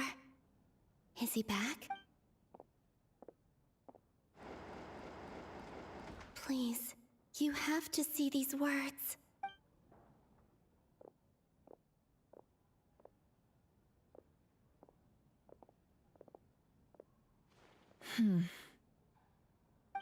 Well, do you sense anything? Unfortunately, no. And this place was our last chance. Not necessarily. We've only looked in Nasha Town so far. Miss Columbina said she would leave messages at her friends' dwellings. It's still worth checking where Miss Lauma lives and where I live. Let's try and make some time to look into those then. Wait. What are you waiting for? Paimon might have overeaten slightly. What's that look for? This is a victory feast. It's normal to eat a little more than usual. The Traveler in Paimon. It's really you. But why are they talking about a victory feast? Huh. You worried Paimon sick while you were out there fighting Rare. So this is your chance to make it up to her, alright? Wait. So this is the night after the battle against Rare. How did I end up here? That's quite a long time ago now. Wait. Time. That's it. Every time I've entered reality within this space, it's been at an earlier point in time. Every one of those points has been before I fell into the moon's reflection. And everything I've done to affect reality, does this mean that within the moon's reflection, time flows backwards? Starting from the moment I fell in? Not long till Moon Prayer Night now. It's gonna be even livelier than tonight. Although, it's gonna be sad saying goodbye to the damselette. She seems like a really nice person. Paimon. No, I can't. Even if I make contact, they probably won't understand what's going on. And in any case, I'll likely get pulled away again if I do. Instead, I have to find a way to get them to notice what I've written using the moonlight. Wait. Even I hadn't thought of doing that before Moon Prayer Night. They'd never conceive of that possibility. Is there truly no other way? Don't lose heart. We'll find a way somehow. Huh? Oh, you say that, but the Frost Moon is beyond the fall sky. If we wanted to go visit her, How would we make it through to the other side? We might not have all the answers now, but I'm sure we'll find a way one day. Huh. Guess someone's gotta be the optimist. The present. The future. That's right. There are still things I can do. What's your plan? Flins, when you were staying next door, did you ever open the window? No. The rooms here are dark and damp, and there's such a buildup of dust on the windows that the moonlight can't even get in. I didn't think it was worth the trouble. The moonlight? I think I see where you're going. One moment. I'll see if the owner is available. Don't bother. Time is of the essence.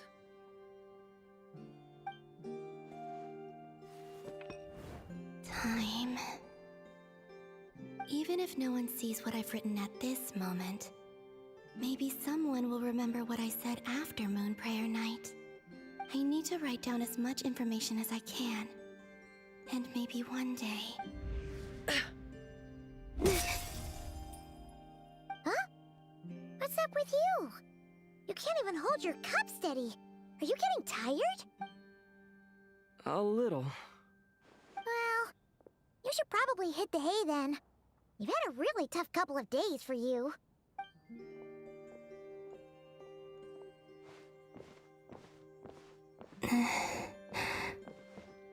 You truly have. You helped defeat Rerir, helped me reclaim my name, and you helped the others organize Moon Prayer Night. Wherever you are right now, I'm sure you're still fighting against the injustices of fate. This is all I can leave for them. How I wish I could stay here, but I hope to see you again in the next time, and if the opportunity presents itself. I will surely return to your side. Huh.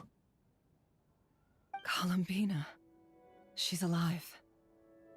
Not only that, but she's left us an entire wall's worth of clues. She even wrote down what would happen on Moon Prayer Night. It's just a shame we found it too late. I am here. Time in this place flows backwards. I am constantly moving forward. It sounds like she's found a way to influence the past using Kuvaki, but her future is our past. So, these words have been here ever since we defeated the Ray Hero Solnari. We just never discovered them. Which came first, the chicken or the egg? Do you ever mull over questions like that? Only when I'm in a good mood, and at leisure.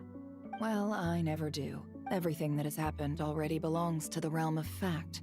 As a business person, and especially an intel broker, what I do is extrapolate from those facts to try and read the future. An admirable philosophy. It's a means of survival. Let's go. We have a wall's worth of clues to share with the others.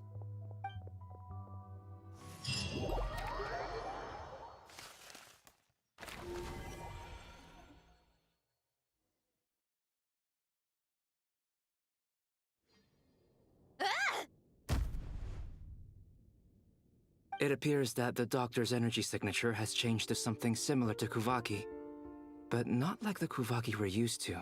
Nod Krai's Kuvaki devices will only have a limited effect on it. I can see why you've chosen to place your hopes in alchemy instead. Also, I must say these books are rather profound. My subordinates just shipped them in from Fontaine. Some of them are from the Narcissenkreuz Ordo. Some are incident reports from Petrichor, and then there's a few test reports for these junk machines.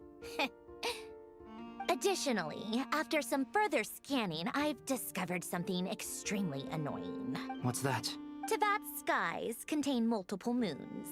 A long time ago, when I did my first scan, I detected 3, just as the legends say. But when I checked again just now, I detected 4 moons. So there's one extra? Yeah. Originally, I thought that if I could still find 3 moons, that would at least mean Columbina's still alive. But then it occurred to me that apart from the Frost Moon, Tevat's moons are just husks. And husks surely shouldn't show up in the scan. since they're not alive. It's weird, isn't it? If we can't even distinguish between a dead and a living moon, how are we supposed to know whether a moon goddess is still alive? Or does this mean that the moon marrows are equivalent to the moons themselves? It's certainly possible. In which case, the fourth moon you detected may be Dottore artificial creation. So he wasn't bluffing.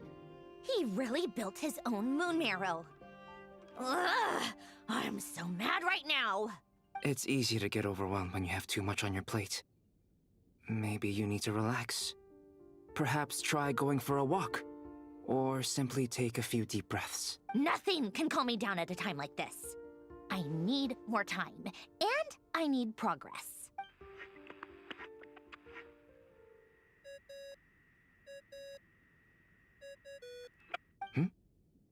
It's Mr. Flynn's. I really hate that ringing tone. Ugh. First the 4 orthants of the Narcissenkreuz, then moon marrows. Now what? Oh, sorry if we're disturbing you. Might I ask what's troubling you? What do you want? We're busy. Are you still at the Curatorium of Secrets? Yeah. Look, everyone else is still out, so there's no hurry. Plus, I'm busy, so I would appreciate if you gave me some space. Even though we have crucial intel to share? Fine. I'm listening. Do you intend to share it via the Dodo communication device? Ordinarily, I would, but this is a unique situation. I think it's best that we discuss it in person. See you at the Curatorium.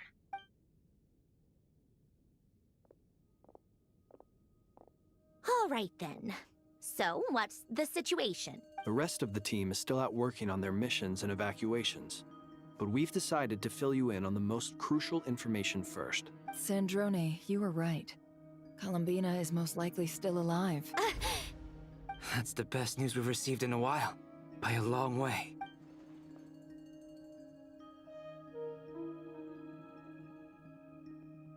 Random locations. Appearing in reverse order? Are you serious?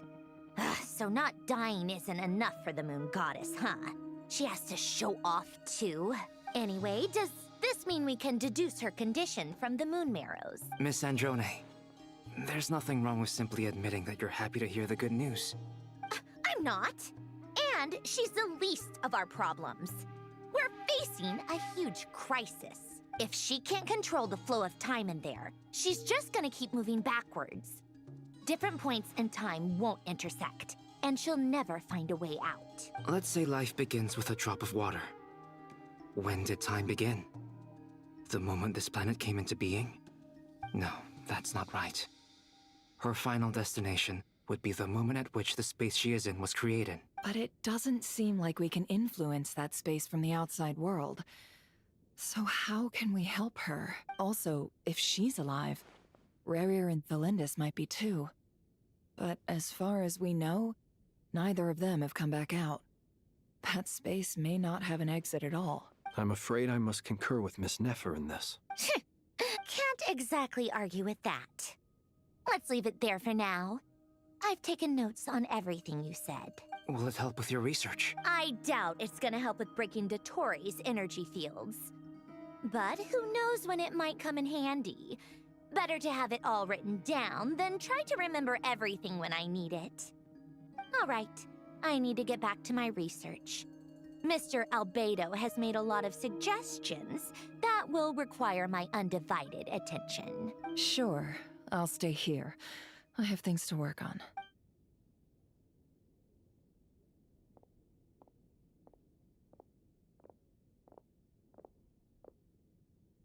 Paimon, are you there? Oh, right. She went with Varka to Natlan, didn't she? Good thing we've moved her and the Traveler's luggage in here. Speaking of the Traveler, where could they be? There's a... Paimon here. Not in at the moment, but if anyone needs to borrow her stuff or the Travelers, go ahead and help yourself. Paimon won't be mad. Also, Traveler, if you get back before Paimon, make sure to get some rest. Paimon misses you a lot, but put your health first, all right? How sweet. Well, Since you offered, Paimon, don't mind if I do. This is the Traveler and Paimon's luggage. All the items they use day to day are here. It's well organized. I wonder which of them is responsible for that. What do we have here?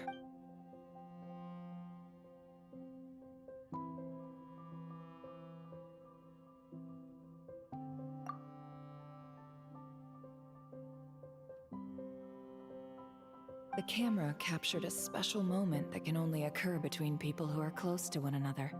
You can really sense how the photographer feels about their subject. I wonder why this picture was placed outside. Is it because Paimon recently looked at it?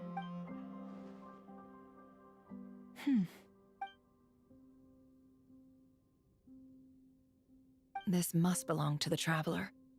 Perfect. I'll use this. Hang in there. We'll find you.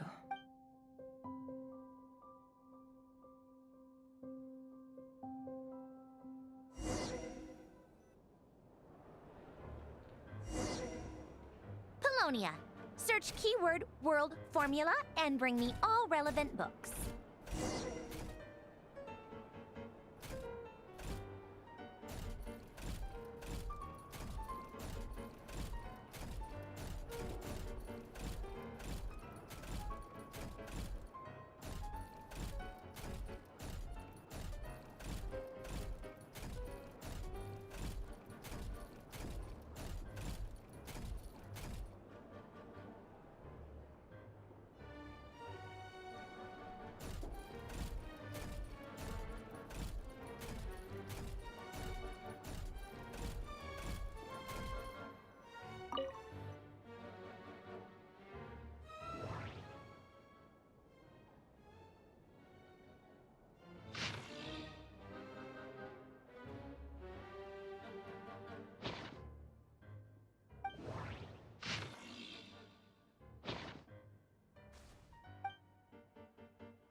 Let's see.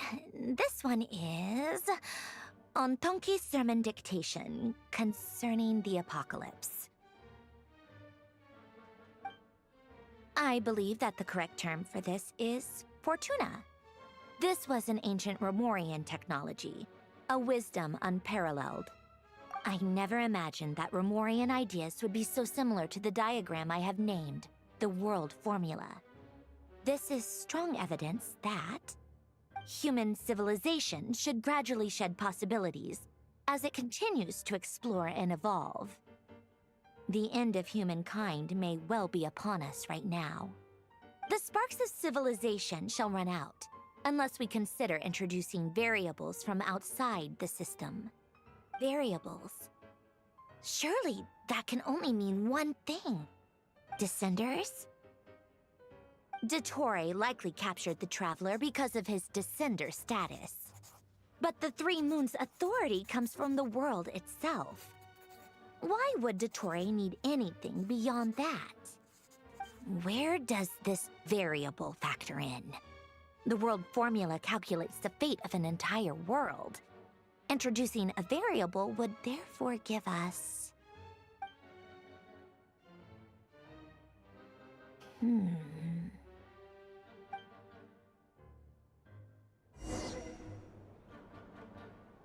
Polonia, search keyword pathway and bring me all relevant books.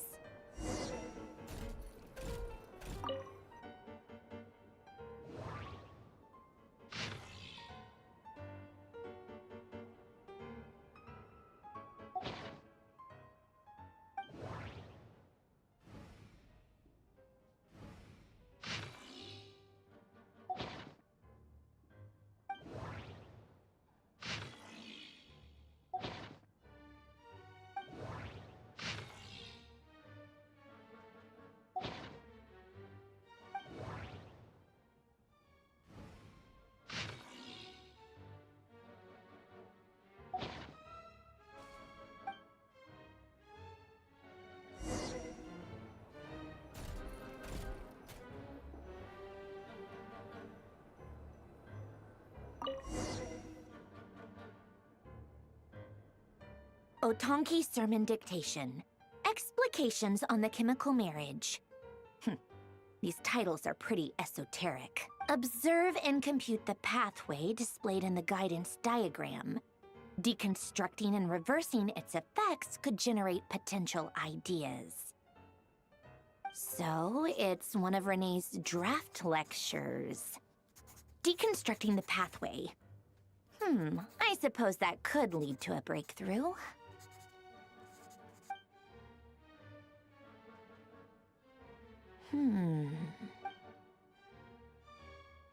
This is so long. This guy sure loves showing off his knowledge.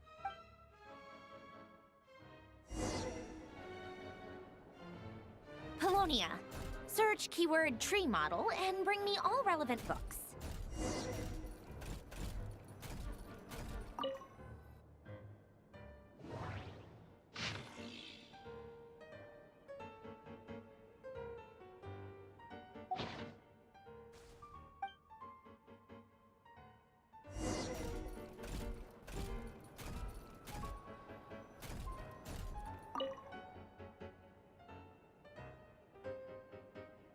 Most of the experimental devices proposed by the Lilia Crucis Ordo are built based on the simple and basic logical structure of a tree model. Lilia Crucis. Guess they were trying to cover up the name of the Nausitzenkois Ordo? When Duke St. Germanus departed, he said, "It seems that there's no going back." Alas, he is only a genius when it comes to machines. In all other things, he is but ordinary. Excuse me? I'm sorry. That's just ridiculous. What kind of book is this? Great Detective Herlock, the Alchemist and the Clockwork Saint? Isn't this a novel? Come on. Still, the author swears that they knew Renee well. Whatever. I guess it's not beyond the realms of possibility that Renee would say nonsense like that on occasion. Memory, wishes, souls, and persona. Frankly, this sounds more like occultism, but if Albedo vouches for it, I suppose there must be some alchemical basis to these techniques. The way Alain Guillotin saw it, the world was comprised of machines. The universe needed machines, and thus his technologies were created. That's why I was born. Renee, his full name was René de Petrichor, if I recall correctly. Sounds like he and the town must be intricately connected. That place was also the source of most of our information regarding Remurian civilization. Seems like some of his projects were based on their technology. The cutting of souls and storing them in vessels. These seemingly unrelated techniques underpinned René's research. Assuming that the 4 orthants correspond to alchemical categories. The chemical marriage model? Alain would have scoffed at that. He never would have let those theories or parameters anywhere near his mathematical formulas.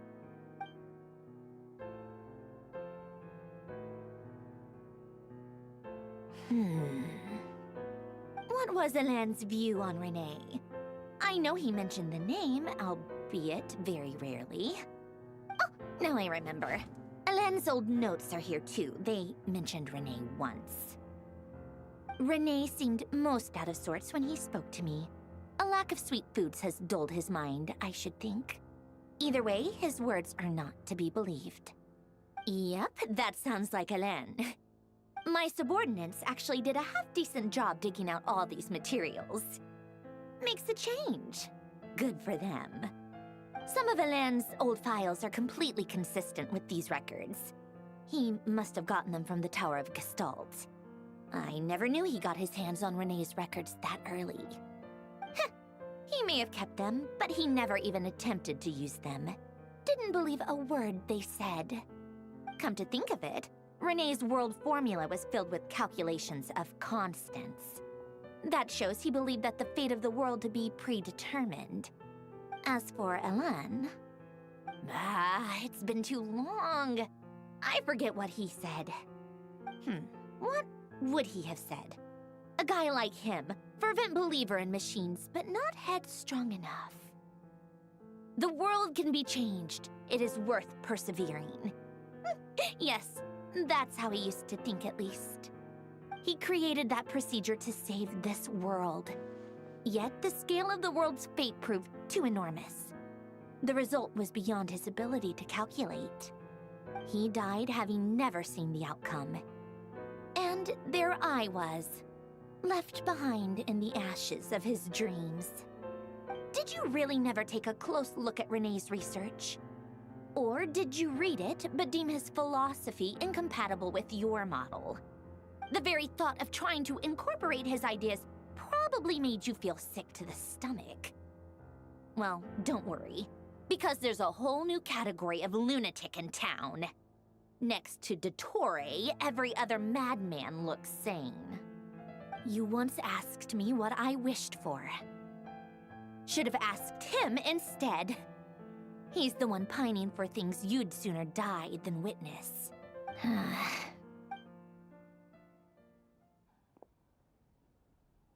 Even the tiniest variable can make big waves in the present. Now then, allow me to put these incompatible fragments together in your stead. First, establish and verify the existence of the Great Circle. Absolute nihil on one end, absolute reality on the other. Now, search between these two extremes. Then, the construction criteria. Variables. The sparks of civilization shall run out unless we consider introducing variables from outside the system. Input variables. Traverse the world, space-time, and civilization. Then extract the essential nodes from the records to determine which variables they point to. The primordial power that differentiated itself from the void. The power of light. Yes, light. Records. Hyperborea. This is horrendously complicated. After all that, I'm still missing a few variables. I need to think this through again. How do you think it looks, Polonia? Like the frenzied scrawlings of a madwoman? Fine, keep it to yourself. It's not like you can talk anyway. I'll assume you gave it a passing grade. I jest. But true madness does often start with trying to save the world. What would Arlecchino and Columbina think if they saw this incomprehensible hen scratch? They'd probably have me institutionalized. So would Rosaline. She's been dead for a while now. When I close my eyes and think back, I can still see her face. And that enormous dress she used to wear. Such a bizarre choice. What possessed her? Oh, and the clack-clack of those heels used to drive me insane. No one's asking me, obviously, but I hope you all know that I never wanted to save the world. I'm not crazy. I don't have delusional ambitions, and that's a clinical fact. The world needs a solution, but I don't need the world's validation. It's the world begging me for answers, not the other way around.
cookies to go with the tea.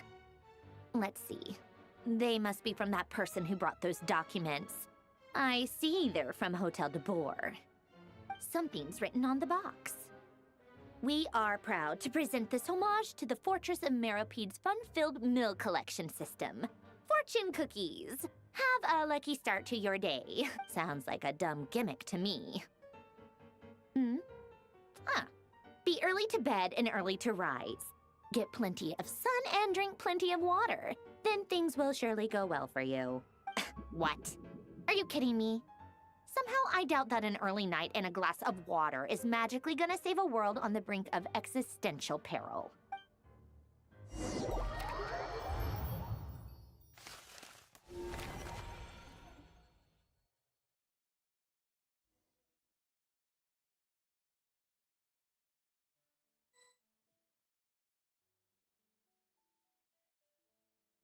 Lady Arlecchino, word has reached us that Lady Marionette's troops are all in position. They are ready to act as soon as the order is given.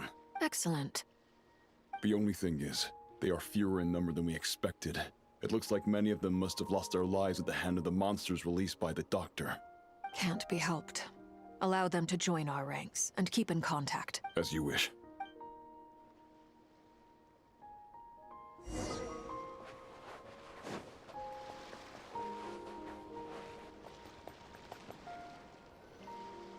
It's been a while, Arlecchino. You look well. Did Dottore really have to build his lab right on the sole path between Snezhnaya and Krai? Had to go on a huge detour to stay out of its line of sight. Sounds like an arduous journey. I assume you've brought word from Her Majesty? Of course, all part of the job. Firstly, the Tsaritsa has authorized Fatui Internal Affairs to review Dottore's case. They will reach a formal verdict on whether he has turned traitor and whether he poses a threat to Snezhnaya. While they're working on that, I've been ordered to come and receive the refugees from Krai. They are nearby. My team will escort you to them shortly. Great. Aside from that, Her Majesty has a message for you and Sandrone personally. Huh? Where is Sandrone? She stayed behind to work since I was making the trip anyway. It seemed sensible to have one person on standby at base while the other came out to meet you. All right, guess that's just how she rolls. In that case, tell her that the Tsaritsa's decree this time is pretty awesome sounding. I think she'll like this one. Still, I wonder what... Wait, what's that? Did one of our troops turn into a monster? Take him out.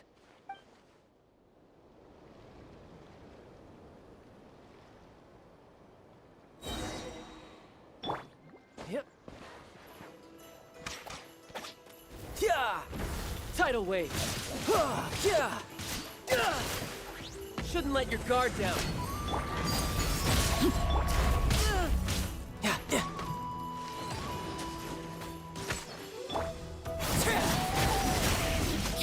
You've gotten stronger, Arlecchino. Nice. Stop that right now. I appreciate the praise, but I am not fighting you today. I knew it. Yeah, yeah, yeah!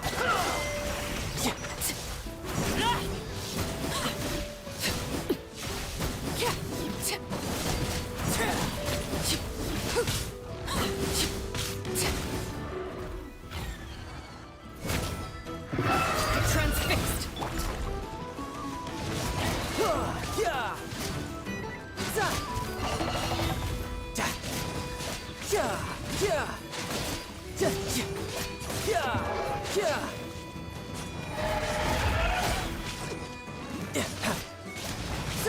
Yeah! I can't believe it. He was a living, breathing human one moment, and the next? Another fine piece of work by our dear colleague, I'm afraid. What in the world has been going on in Krai? A lot.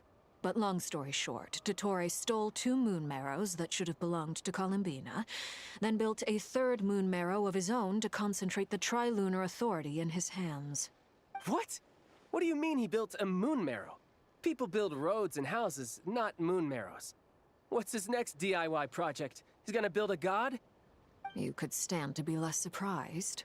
We are harbingers. The work we are engaged in makes the creation of gods seem mundane by comparison. I tell everyone who asks that you once crossed swords with Rex Lapis while serving as a key supporter for Rosaline's plan. But right now, you're acting like a common adventurer. Thanks for speaking up for me. Those two really took me for a ride back then. Then again, surely no common adventurer would manage to get tangled up with them the way I did. That's gotta count in my favor, right? It almost sounds like you wish to repeat the experience. I might have to lower my opinion of you. No. I'll stop talking. Please, go on. Dottore is currently still experimenting with his newfound power in ways that continue to corrode the outside world. As for the human mutation, I believe this is simply a consequence of his experiments, and not a strategic move. That radiant beast was once a subordinate of Sandrone's. I suspect he was only allowed to live so that he could become an experimental subject.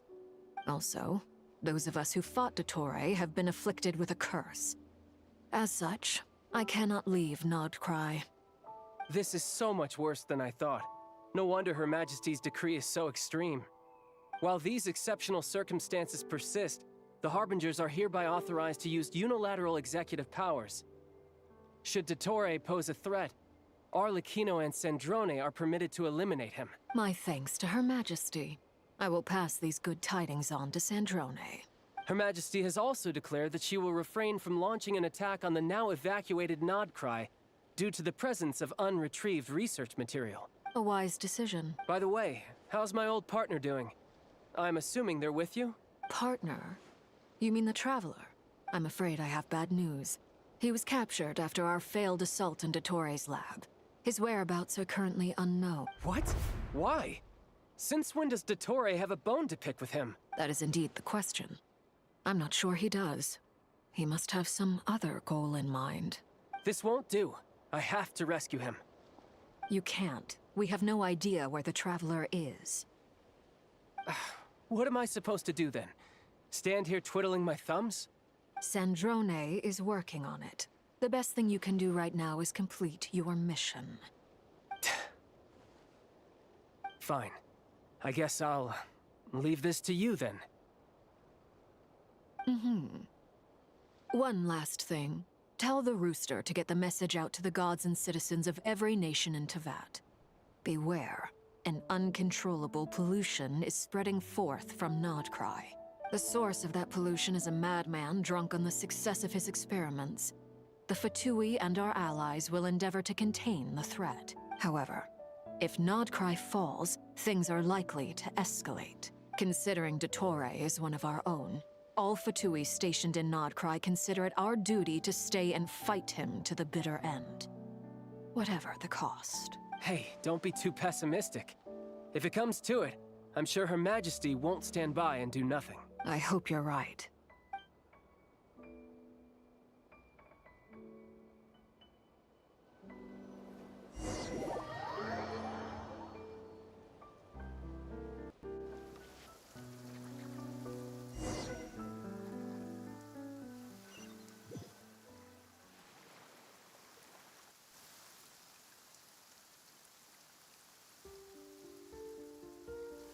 You're right on time.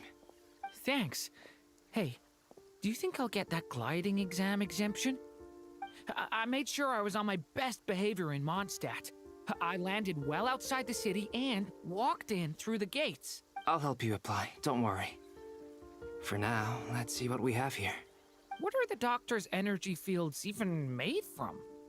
The usual attract and repel principles that govern Kuvaki don't seem to apply to them. They are very mysterious, but ultimately, they appear to be comprised of energies from the three realms.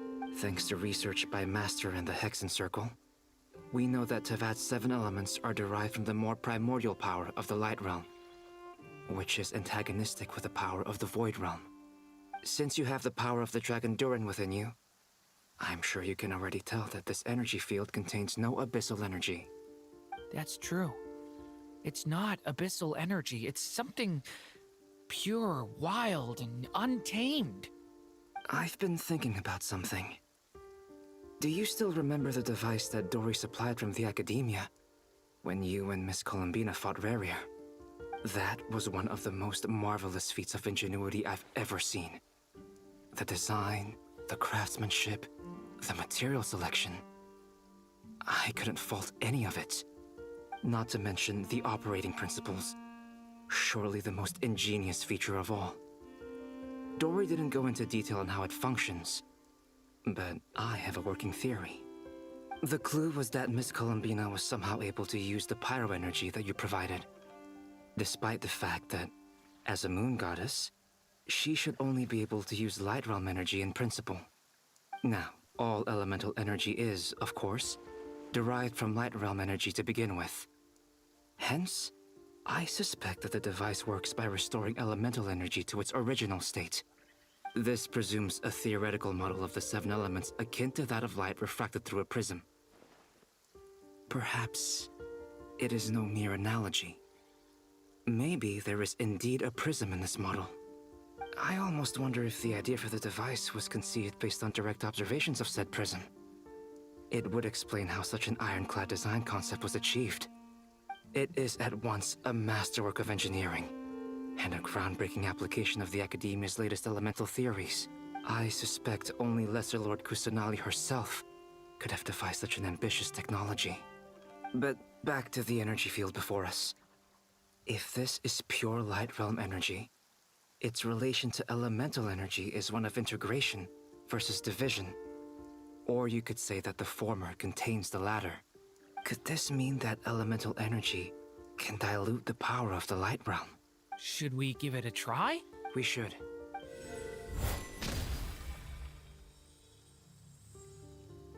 Ha!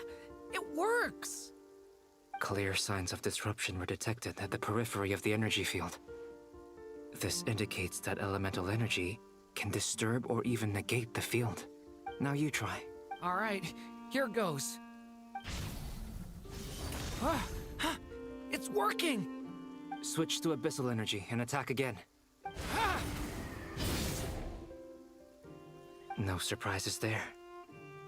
Abyssal power drains the energy field to a significantly greater extent. I now feel confident in asserting that the energy field is indeed pure light realm energy, and that elemental energy can dilute it. But the energy field is huge.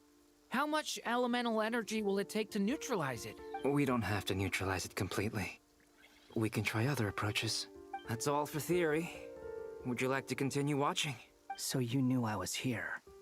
Huh? When did you get here? A while ago. But Albedo sounded like he was working on his thesis defense back there. Back in Sumeru. You can end a person's whole career by interrupting them mid-speech. Very thoughtful of you. I'm truly touched. Could I ask you to lend me a hand? With what? A little test. Try using Animo to unleash a concentrated assault with circular blades, with the goal of breaking through at a singular point. Nice! This time it tore through the field. Tremendous. This is a major breakthrough. Should we go through? We probably shouldn't risk having mutually antagonistic energies in such close proximity. Durin, you stay here and watch the entrance. Hat Guy and I will go in to investigate. Sounds sensible to me. Keep your eyes peeled, Durin. Don't worry, I got this. You two be careful in there. Just give me the signal if you need help, and I'll dive right in. What do you mean, signal? It's based on a new alchemical concoction I developed last month. When 2 bottles of it are smashed on the ground together, they emit a blinding burst of light. If it comes to that, remember to shield your eyes with your hat. Glad I asked. Thanks for the heads up.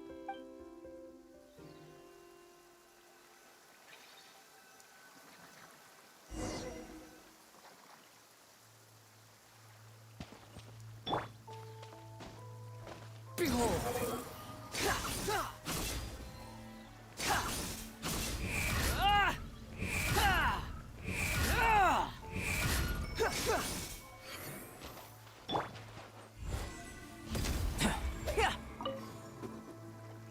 Like I thought. Beyond a certain distance, we can't see the opening where we came in. Maybe that's to prevent people from escaping. Sounds like Dottore style to me.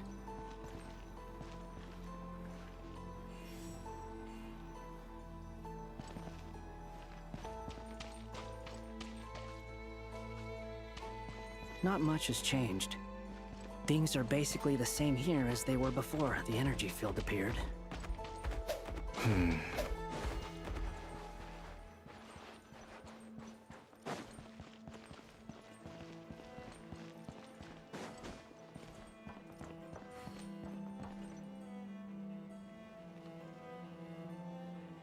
They have no heartbeats and they're not breathing.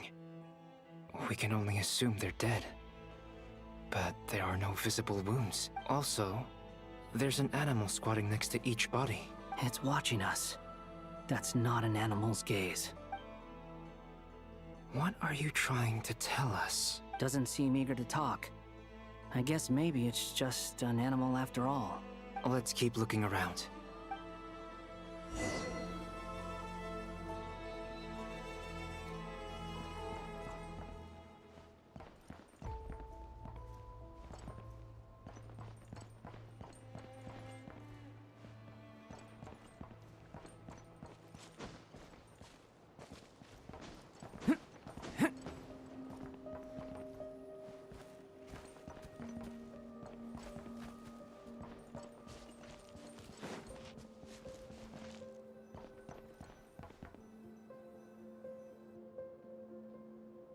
Same situation everywhere.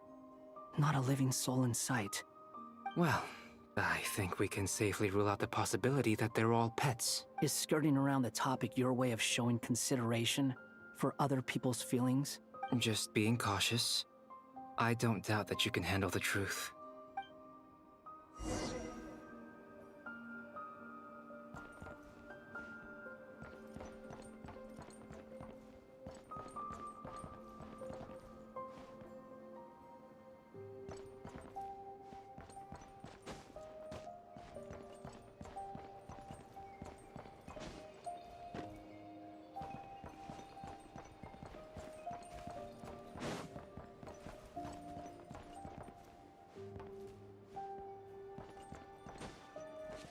Careful.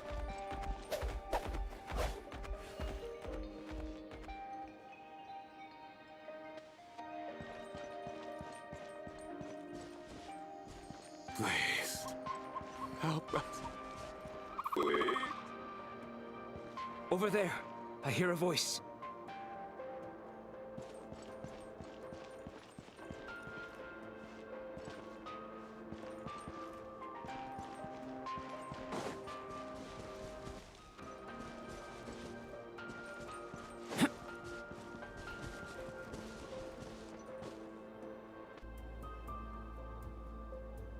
Please, help us.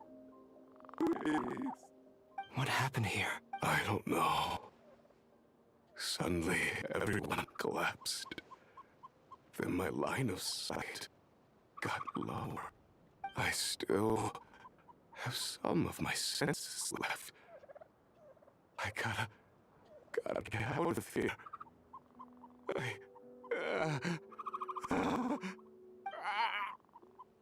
It looks like there's a huge experiment going on inside this energy field. Maybe each energy field is its own giant experiment.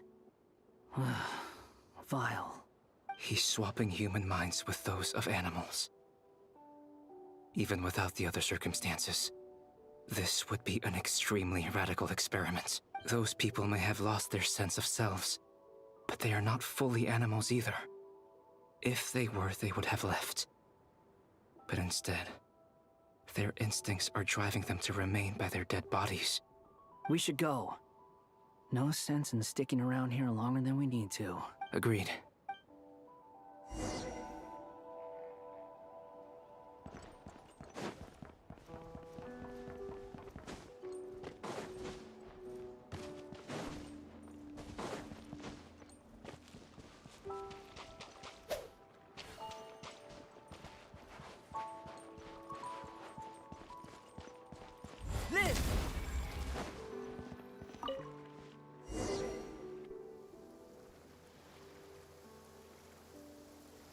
You're back!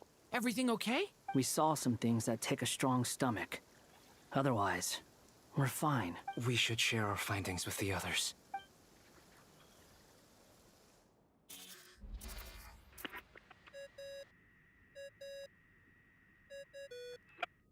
Yes?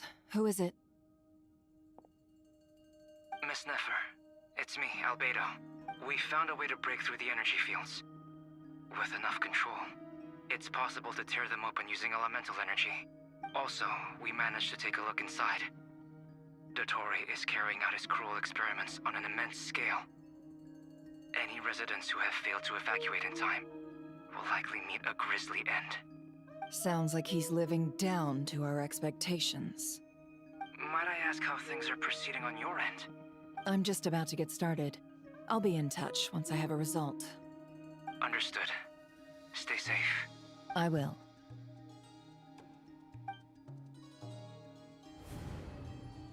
Well, Nefer, I'll link up with you once my tasks are complete. What makes you think I'd need you to do that? I'll need it. And considering the way you approach certain matters, I think you'll be better off with me present.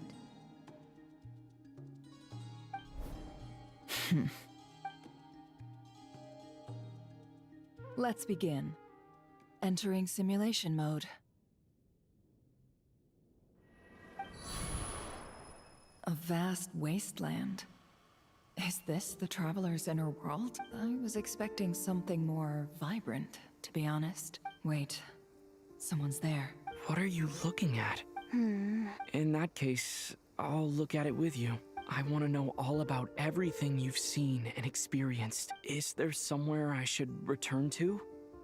Or should I stay here and be the hero everyone says I am? I don't dislike my current life. Roaming the land, fighting battles, accomplishing missions, earning a living, looking after Paimon. It's not so bad. I guess the only thing that's missing is that you're not here with me. This is the conscious layer, which contains a person's true feelings.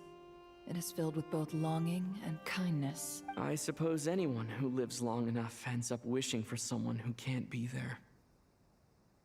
Maybe it's the only way we can feel truly alive. Time to delve a little deeper.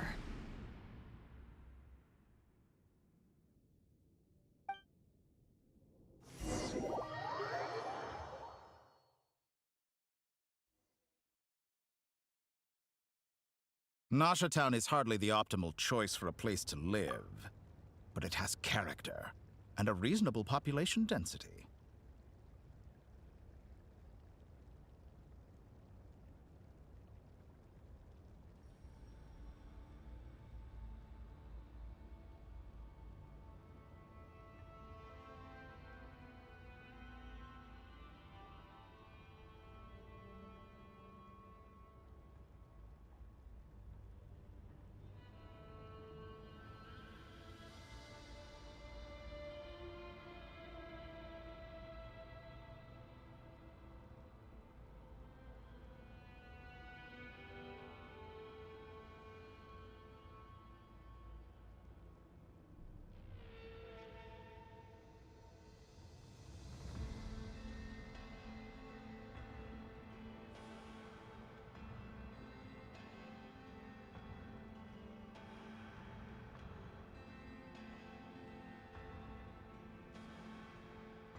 What are you trying to say?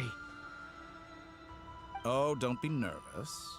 I was just thinking where might make a good starting point for your journey. Perhaps I should send you further afield. Conria, perhaps. Conria ceased to exist long ago. Once again, you fail to understand the possibilities that the Tri-Lune creates. Anything that has existed in the past, I can now recreate. You simply do not wish to see that happen. That might be because you miss your sibling and fear getting answers that you are not ready to learn. But this is not for me to judge. If we are to collaborate, we need to maintain an amicable relationship. In a moment, you will be able to... Oh no. What are you...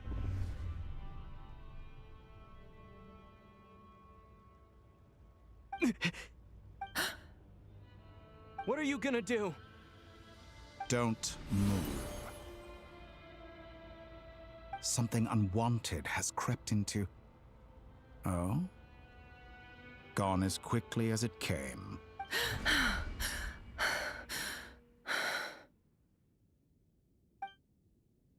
Did you save me?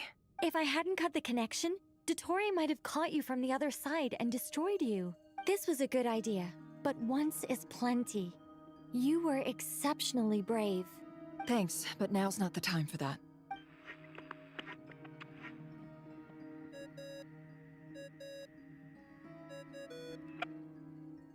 Albedo speaking. I think I know where he is. What is this endless darkness? I can't see anything, even though my eyes are wide open. But why? What happened? Ah, sorry about that. I take it you didn't notice. Just now, a friend of yours took a little peek into your mind. Could it be Nefer? How did she do it? Did she use something as a medium to connect to me? Do you think she's aware of your current circumstances? Oh dear. Have I stunned you into silence? I only wanted to slow down your time a little so I could stop your intruder in her tracks. It would have been nice to capture the spy. I must say, I'm finding the ability to adjust the flow of time rather intriguing. The moment you closed your eyes, time seemed to grow impossibly viscous, didn't it? A whole month passed before you opened your eyes again, but only for you. No one else was affected. I dare say this is something only a god can achieve. Point taken. You've proven once again that you have god-tier powers. Oh, you misunderstand. This wasn't about proving a point. I was testing things out. I find I learn best by doing, and I have to admit, time is not the easiest dimension to control. I only wanted to make you sleep for a short while, but it ended up lasting a whole month. Clearly some finesse is required to wield the authority over time as I wish. I hope you're not angry with me. It was only a month's discrepancy, nothing too serious. Had I been off by a year, a decade, or even a century, that would have been quite a different story. You could have frozen me for millions of years. So much for collaboration. You aren't showing much sincerity. Millions of years? To what end? I wonder if you don't understand humans all that well. They are very pragmatic creatures who understand only that which they can perceive with their senses. If I had you sit here for a week, I imagine people might sympathize. But if I left you here for 100, 1,000, or 10,000 years, the sheer size of that number would cause it to lose all meaning to them. They would not have the capacity to comprehend your suffering, and thus they could not empathize. Unfortunately, while gods do exist in Teyvat, it is ordinary humans that account for most of the population. Their lifespans are so limited, their bodies so fragile. Did you ever really hope that they could begin to understand someone like you? Your long life and unique origins make you fundamentally different from them. How long will it be before they start to treat you like the alien you are? Before you are ostracized, outcast? Alien? Even I feel bad for you sometimes. This world has made you into a slave. So many times you have served its will, and not once have the powers that be ever thought to grant you the one simple thing you wish for. You have been treated most unfairly. I can change that. I will grant you special privileges and give you back the status you rightly deserve as a descender.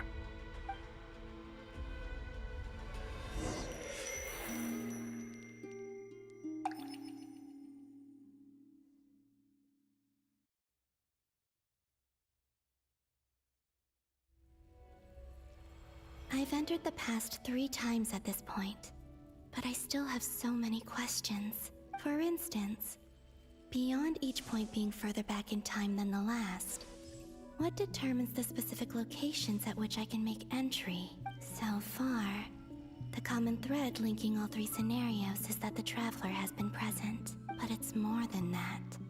I know I sensed something familiar around him. What was it? I'll keep this question in mind as I carry on.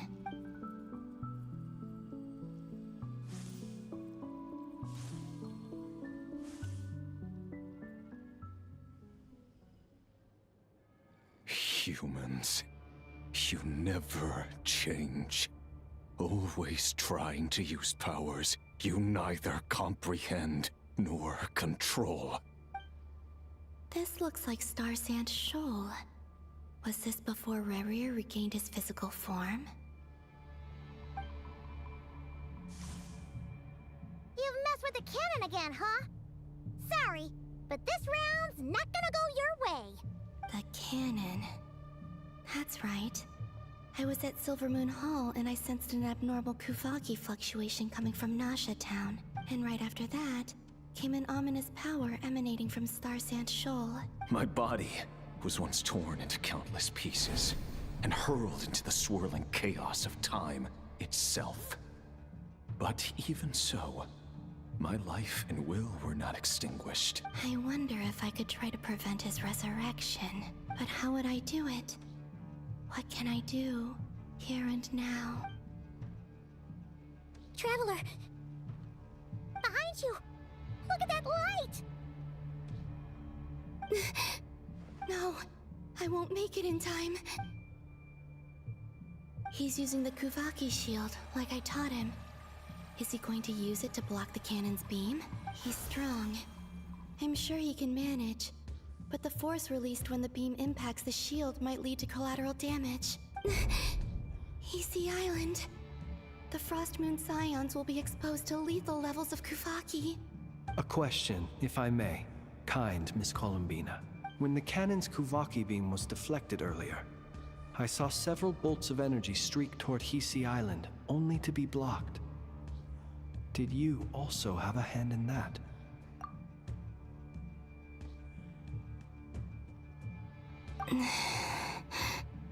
Maybe that really was me after all. Well, future me. But I don't know if I have enough power left.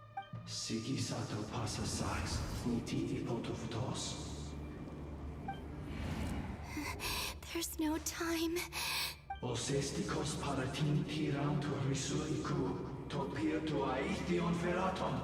I have to make it. Oh, Frost Moon.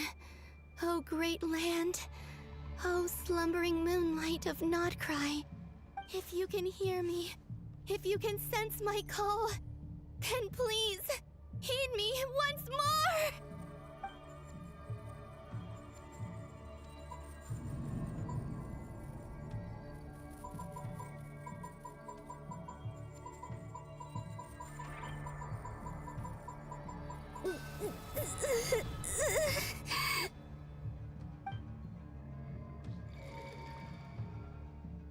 Did it work?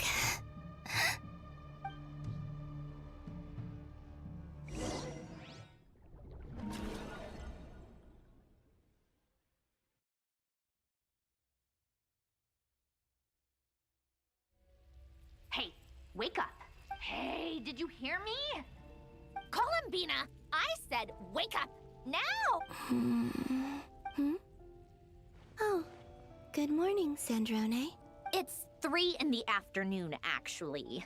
And could you kindly not use my quarters as your personal nap room next time? But I feel so safe here. And your coffee, right? It's so bitter, but it smells lovely. It's like you were raised by wolves in a forest or something. What did you drink growing up? Grass tea? The Frost Moon Scions certainly led a more frugal existence than the Fatui. Then I'll bet you've never eaten one of these before. It smells delicious. That's because it's a Fontanian recipe. I had a little free time today, so I made a batch. Rosaline will be here shortly, but if you really can't wait, I guess you can go ahead and... Hey, at least let me finish before you start eating! Did the Frost Moon Scions not teach you basic table manners? Or did the rules not apply to you because you're the high and mighty moon goddess? These are so tasty. Of course they are. I made them. I was worried they might contain traces of machine oil. What? You know, there's something I've always wanted to ask you. Why did you leave your old home and join the Fatui? I mean, I'm sure their food was awful. But there's gotta be more to it than that. Well, life there didn't go quite how I imagined. What were you expecting? You're a god. Your followers are gonna make some demands of you, right? Surely you can just answer a few prayers here and there in return for the free food and drink. How bad can it be? Well, would you help other people just for free food and drink? The doctor told me that you were created by a great mechanic, Lord something Fisher. The Lord Artificer. Ugh, some people can't keep their mouths shut. Oh, Lord Artificer. And didn't he have something to do with the, narcissist? Narcissenkreuz Ordo. Yes, that was it. Narcissenkreuz Ordo. So, would you try to fulfill their wishes? Narcissenkreuz Ordo. Yes, that was it. Narcissenkreuz Ordo. You must be joking. I wouldn't go even if they paid me. I don't even know them. Exactly. Well, I felt the same way. I did not know the people who made demands of me. Huh. What do you know? We're on the same page for once. In his later years, Elen did ask me if there was anything I wanted to do. If I had any wishes of my own. Well, I don't. And I'm not in any mood to fulfill someone else's either. Who's Alain? He was the... You know what? Never mind. You're not gonna remember. Anyway, the point I'm trying to make is, neither of us is the self-sacrificing type. Let me ask you this. What sort of place would you like to live in, if you could choose? A place where people don't ask me for things I cannot give them. Where they don't worship me, or fear me, but just want to chat with me like a normal person. I'd also like the freedom to come and go as I please. And ideally, it would be somewhere with the smell of coffee and snacks. Not to burst your bubble, but no such place exists in the world. Now, take your snacks and scram.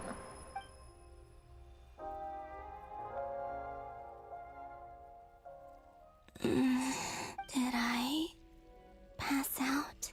Of course. I'm back here again. I dreamed of events from my past. Sandrone. Traveler, I miss you all so much. Back there. I guess I managed to harness all the Kuvaki energy on Hisi Island. But how did I do it? Time is flowing backwards here. And I can use that familiar power to enter the world of the past. That mystery ally everyone talked about. It was me all along. I can sense that there isn't much more power remaining up ahead. What lies at the end of all of this? Will time keep flowing into the past? And will I ever find my way back?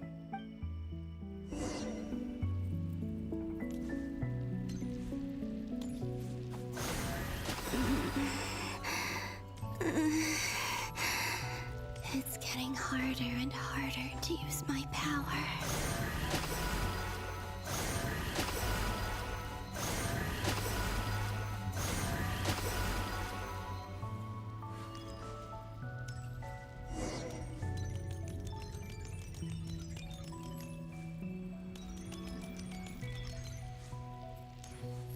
I'm no match for the Abyss in this state. I need to avoid the contaminated fragments.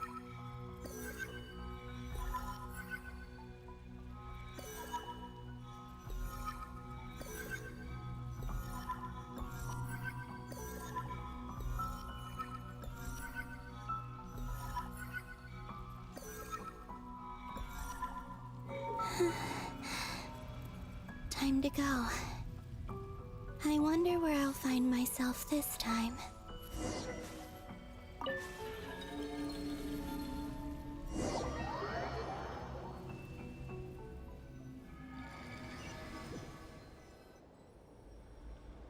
The Final Night Cemetery. This is where Flint's is based. Or not! How are we supposed to read through this many files? Difficult, yes. But it is also our most efficient option. Seems like they're searching for information. Oh, I remember. Flint and Varga talked about some files on the Wild Hunt. Was this my doing too? To expose the true intentions of this Rereer, we need to dive into Not Krai's history. Are my actions changing the past? Or are they simply completing a process? Is all of this inevitable? Or am I the one making these decisions? If I choose not to help them now, will it change how things turn out? Hope we don't land on our heads then. They're my friends. I can't not help them.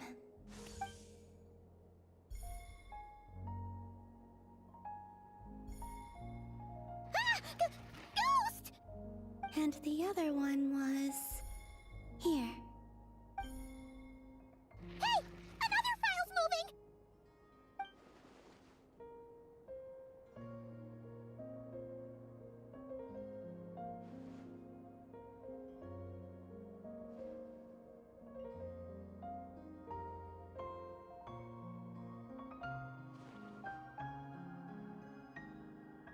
That should do it. Luanatar? You can sense my presence? Wait!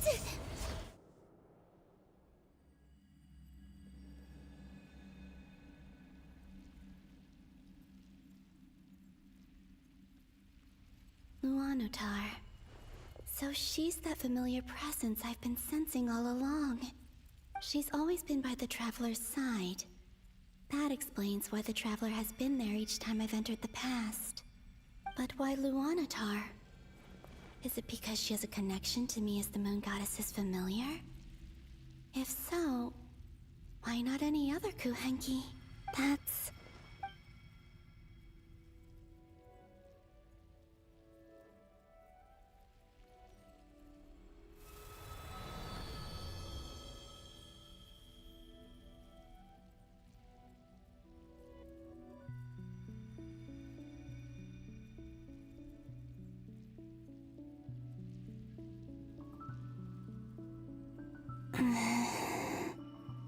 I cannot sense any power up ahead.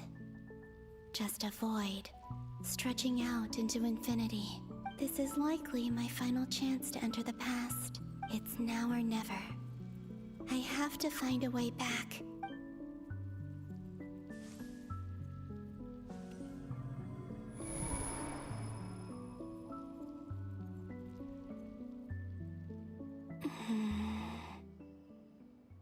PC Island? How far back in time is this? Where's Luanatar? I can't sense her presence this time.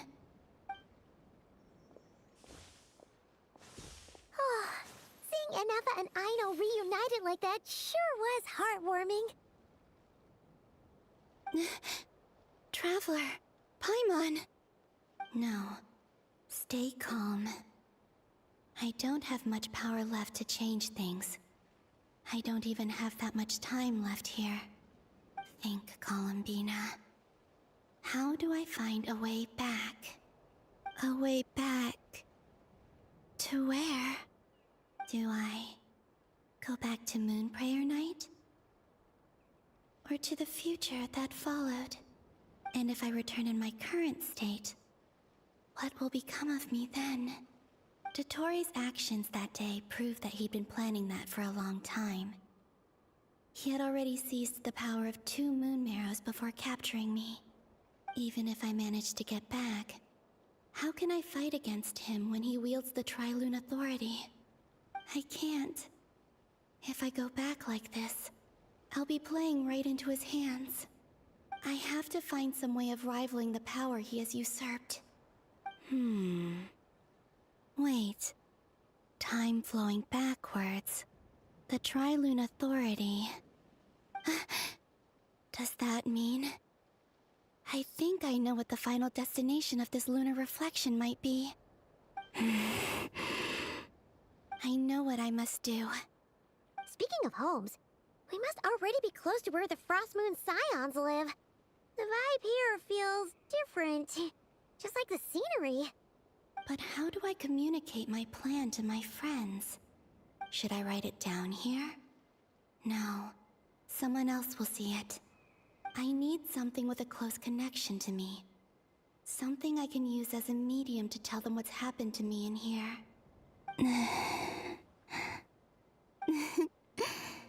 Now it makes sense.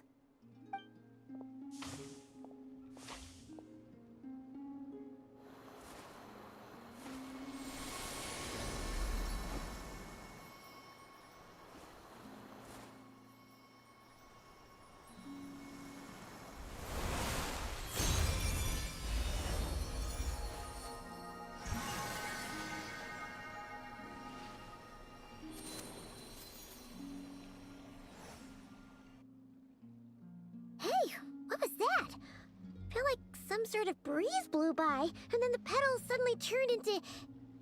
Huh? It was I who brought Luanatar into being. I gave up a piece of my own soul to create her. That's why I could sense a familiar power from the moment I entered this space. It also explains why she's been present in every past location that I've entered. Because we have a deep connection. Hey there! What's your name? And the reason why there are no more gates to the past after this point is that Luanatar hadn't been born then. No wonder I sensed the trace of a blessing when we first met. But I still didn't recognize the soul hidden within you. Back then, I was just a little lost dove. I had yet to become Columbina Hyposelenia. Go on now. We've got stuff to do. Best you find someone else to hang out with. Hey, you scared it off. I'll be counting on you. Remember to stay by the traveler's side, guide him, and help him in my stead. Oh, and bring him to the garden where the Moonprayer blossoms grow. There's a little lost dove there who will need his help.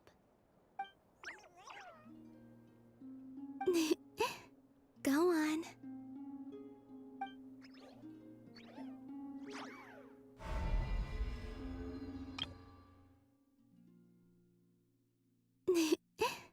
Go on. You too. Go and live your story. As for mine must go in a different direction.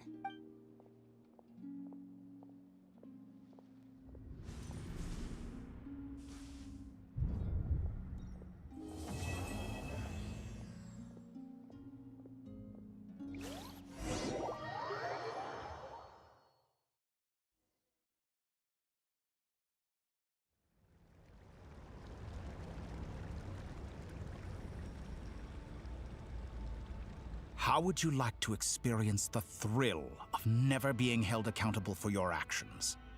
You could crush people like ants without consequence, or tear off their heads or limbs as you please.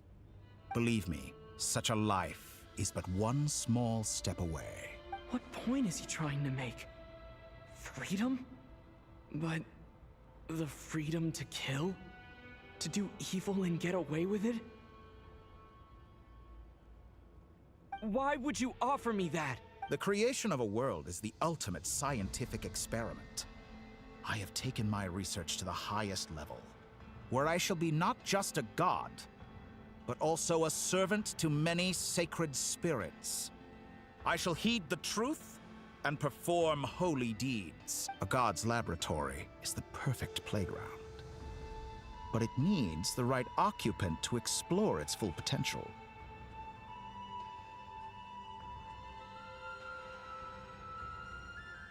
Mortals are found everywhere one looks.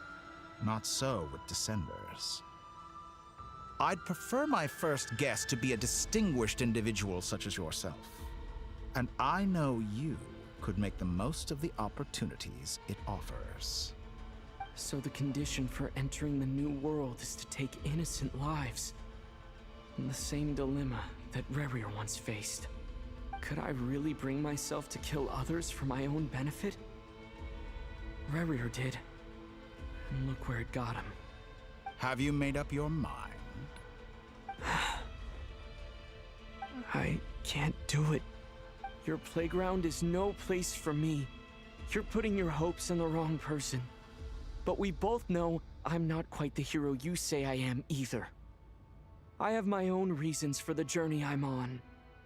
And they aren't all selfless. You've grown a lot since we last met.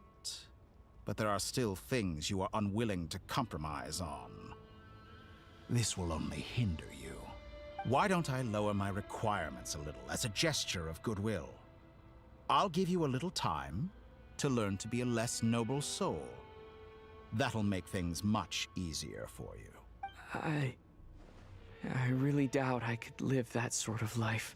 And yet you already sound less defiant than a moment ago. The benefits appeal to you because you can read the signs of the times. Why don't we return to my research facility? Your last visit was so rushed. There is much that I have yet to show you.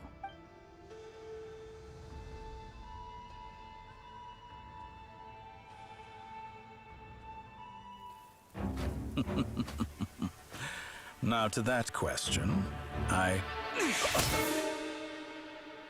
Heroes don't attack from behind. Guess I'm no hero. This is most disappointing.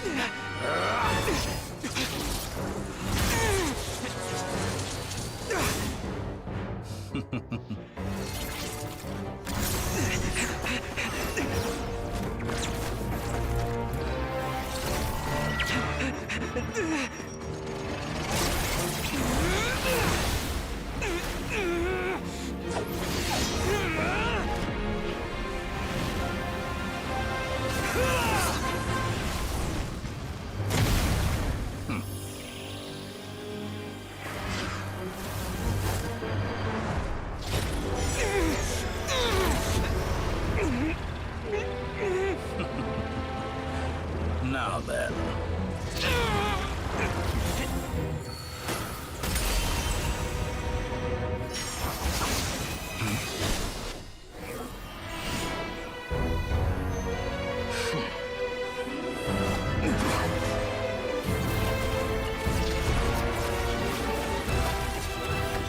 A new face. Interesting.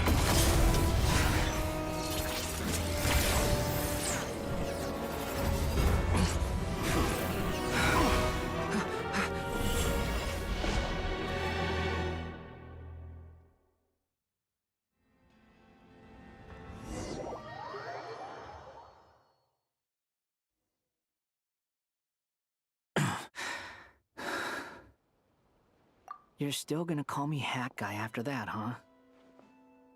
I didn't see anyone else in there who needed saving. It's nothing. I'll be fine. Why are you looking at me like that? Is it that shocking that I'd come to your rescue? I owed you a favor back in Sumeru. Now we're even.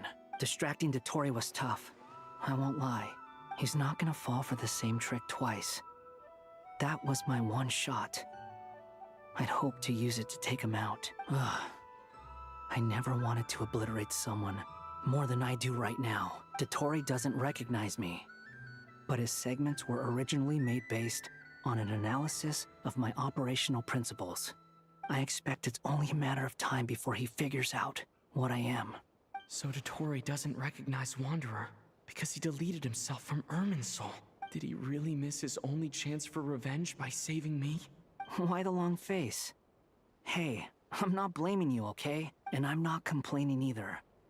Rescuing you and killing Dottore are equally important goals. Everyone would be pretty stuck without you. It's best you live to fight another day. How are you holding up?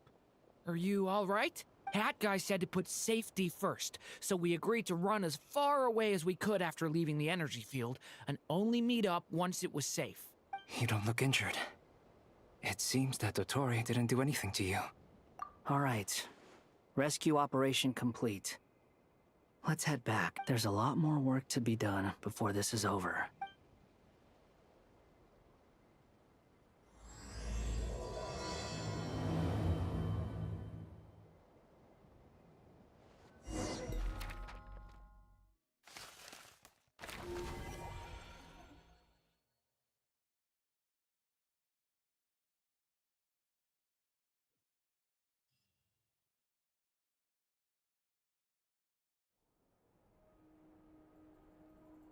Understood. I will bear the Tsaritsa's decree in mind. I don't see what's so awesome about it, though. Does he really think everyone else is as immature as him? I'm not stooping to Tartaglia's level. I thought you might say that. How's your progress? Quite promising, actually. That alchemist Albedo gave me a few ideas. Remember how I asked you to look up some files for me? That stuff on the Nachtszitzenkreuz Institute. René de Petrichor and Jakob Ingold. Alain Guillotin despised René's theories and methods, but he never managed to come up with better alternatives either. So I adopted some of René's ideas. I thought Alain was like a father to you. He and René were mortal enemies, were they not? And what would you say if Linny and his friends one day learned something useful from someone you utterly detested? I would applaud them for it. That would mean that they have surpassed me. For all we know, Alain Guillotin might have thought the same thing. Not that it matters, though. He's dead, and I'm alive. So it's my call to make. Once you die, it doesn't matter how great you were in life. Only the living get to decide what happens next. Hey, come on out. They're back. Huh?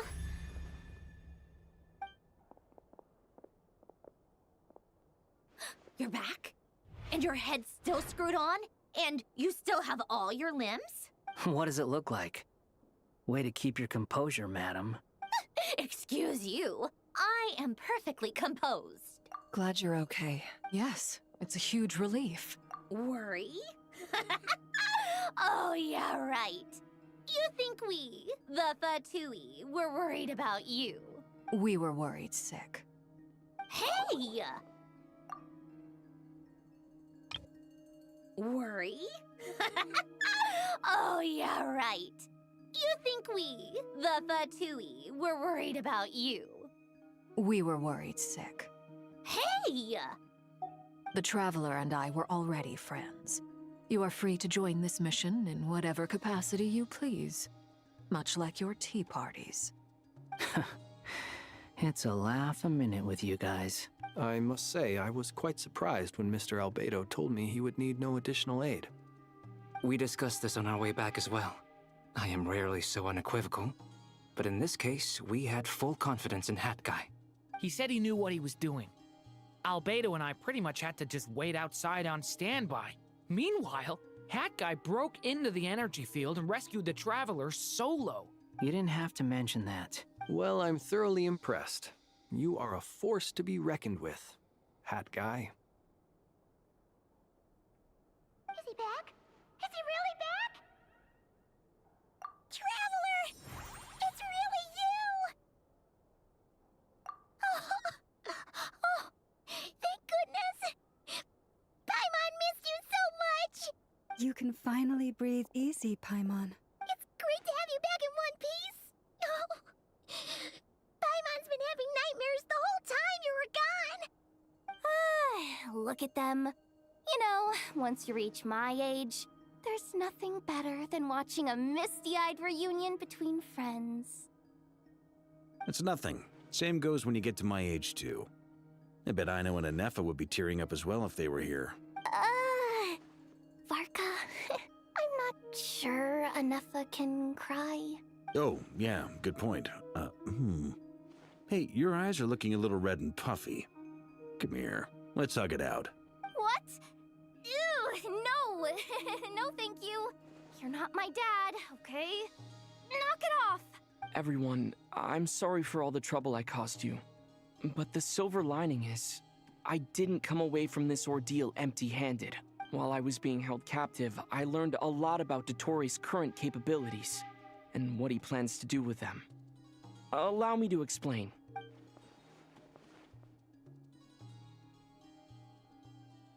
The three moon goddesses were even more powerful than we imagined. No wonder Dottore believes himself to be equal to the gods. Maybe even superior. Utter blasphemy. While everyone was gone, Nefer and I made an interesting discovery. And I believe Miss Sandrone has something to share too. Ma'am, perhaps you could do the honors? Called it.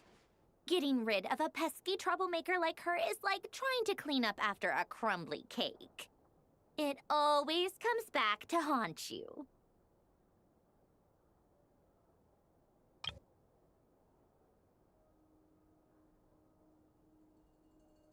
Our next step is to find a way to bring her back. A place where time flows backwards, with no destination in sight. Surely it must have been created for a specific purpose. But I fear the answers are buried deep into VII's history, held by great powers beyond our reach. It sounds like she's on a specific path through time, just traveling in the opposite direction to us. The question is, where does that path lead? Or will it keep going to infinity? We considered that question as well.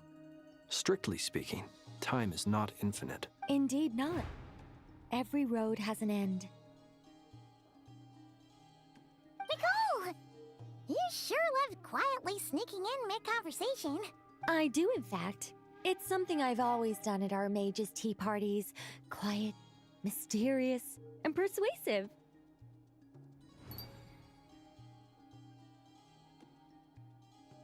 You wonder what lies at the end of her road. Well, just as the world has a beginning and an end, so too does time.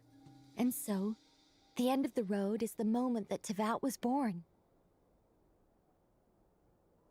But where Miss Columbina will end up along this road, that depends on where this particular river of reverse time began. What about the original moons and the moon goddesses? Do they have a beginning too? All things do. In the beginning, no moons adorned the sky. It was the Dragon King Nibelung who raised the three moons into the heavens, and thus were the moon goddesses born. They were shadows of the planet, born to wield Nibelung's authority and oversee the world on his behalf. They were extensions of his will, manifestations of his majesty. But then one day, they disappeared just as suddenly as they had once been brought into being. Nobody knew where they had gone.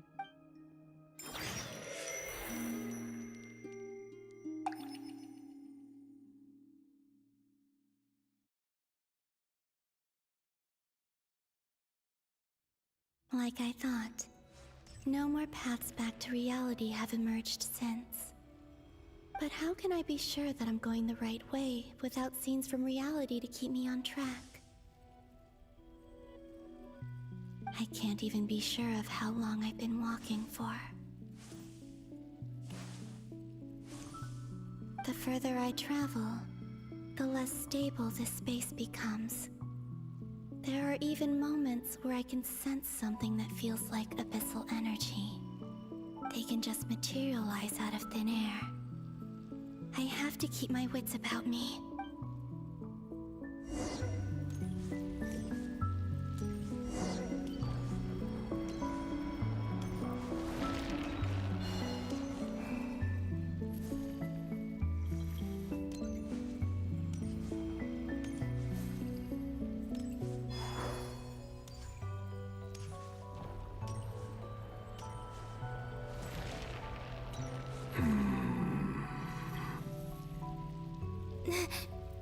Is that the Ray here of Solnari?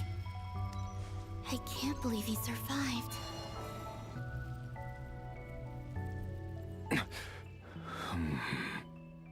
You are the moon goddess. But how? Please, there's no need. I'm not interested in fighting anymore. I find that a little difficult to believe. Yeah. Honestly, so do I. The way you used my own power against me was... It was a brilliant strategy.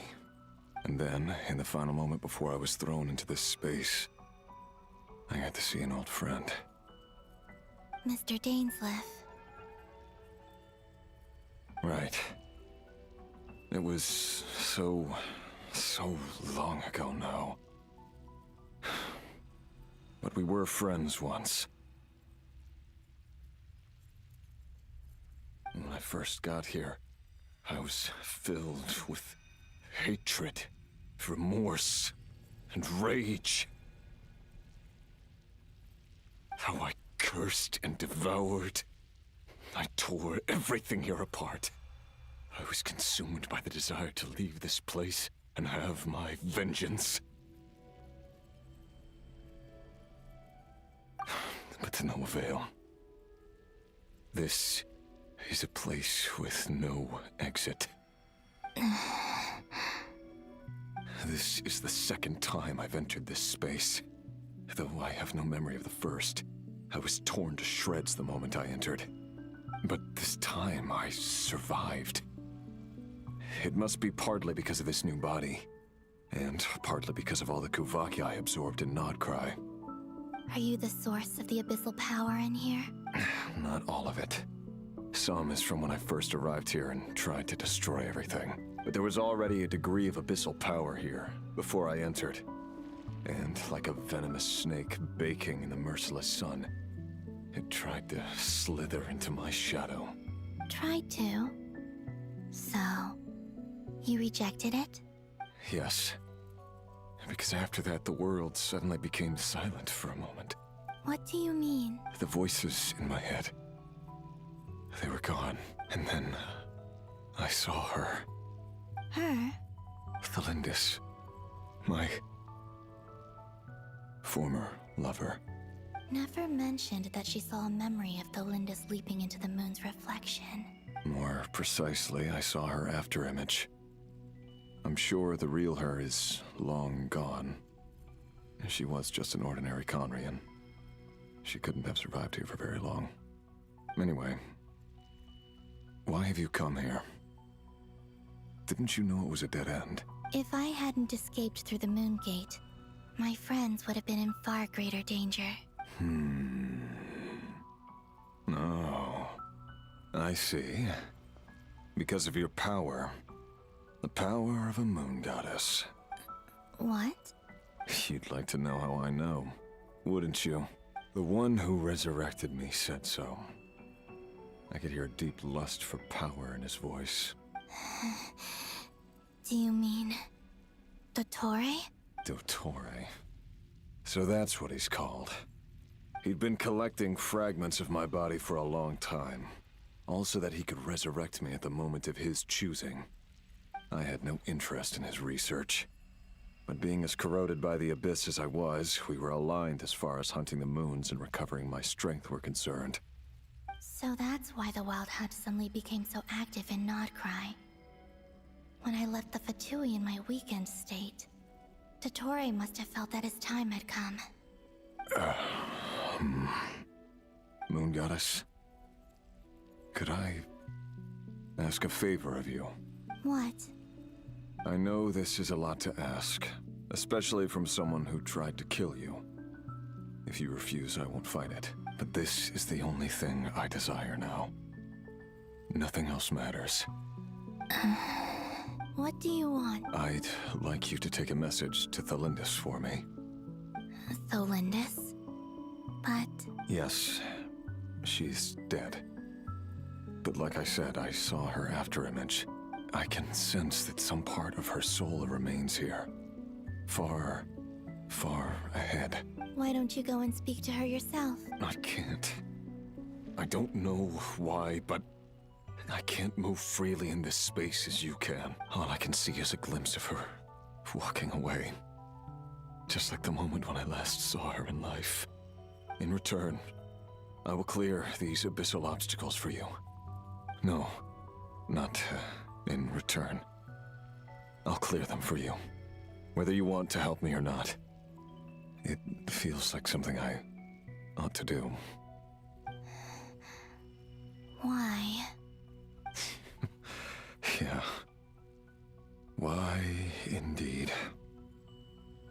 I've been asking myself that question a lot recently. Why did I do the things I did? I'm tired of it all. Tired of the person I became. People used me. And then I turned around and started using others. I hurt a lot of people. I think I grew tired of it long ago. But I wouldn't admit it to myself. And ultimately, that's how I ended up here. What do you wish to tell her? All of it. My past. My mistakes. Everything that happened after we were separated. Is it okay if I give her the abridged version? Yeah, I'm sure there's plenty you can skip over. Just tell her the important parts. All of it. My past. My mistakes. Everything that happened after we were separated. Is it okay if I give her the abridged version?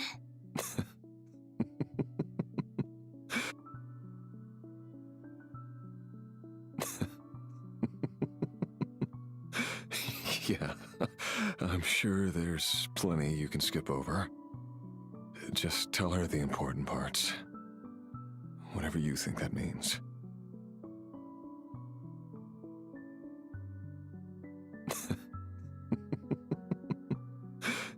Yeah, I'm sure there's plenty you can skip over. Just tell her the important parts. Whatever you think that means. Like the part where you relentlessly tried to kill us? It's up to you. Love demands honesty. But my relationship with Thelindis was built on lies. We hid too much from each other. But after living my whole life in the shadows, I don't want to hide anything anymore. I will do my best. There.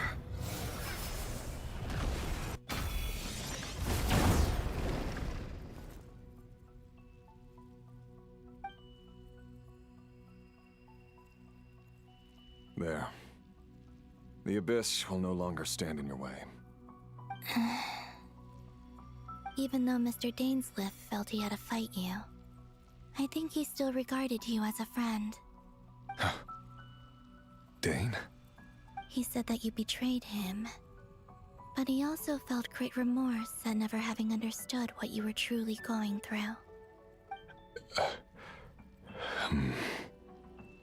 Why tell me this? Because if he'd known that someone could take a message to you, I believe that's what he would have said. Thank you. It means a lot. I know this will sound strange coming from me, but don't die, Moon Goddess. I can tell that you're determined to get out of here.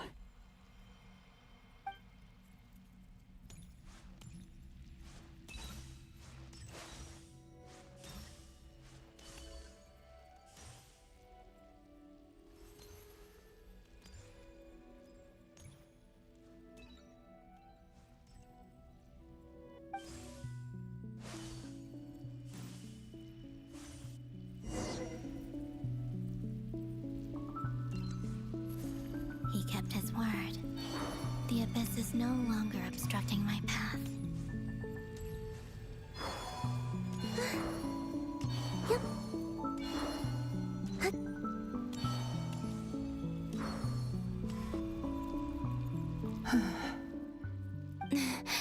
Is that the Lindis? She wasn't far off at all. And yet, they can never meet. Hello, Miss Delindis. Who are you? How do you know my name? I've never seen anyone else here before. You can call me Columbina. I promised Rerir that I'd bring a message to you. Rerir? My Rerir? Is he well?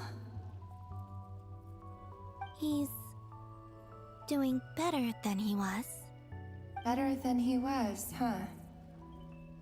Sounds like he's had a pretty rough time. Others have had a rough time on his account too. In many cases, their time ran out because of him.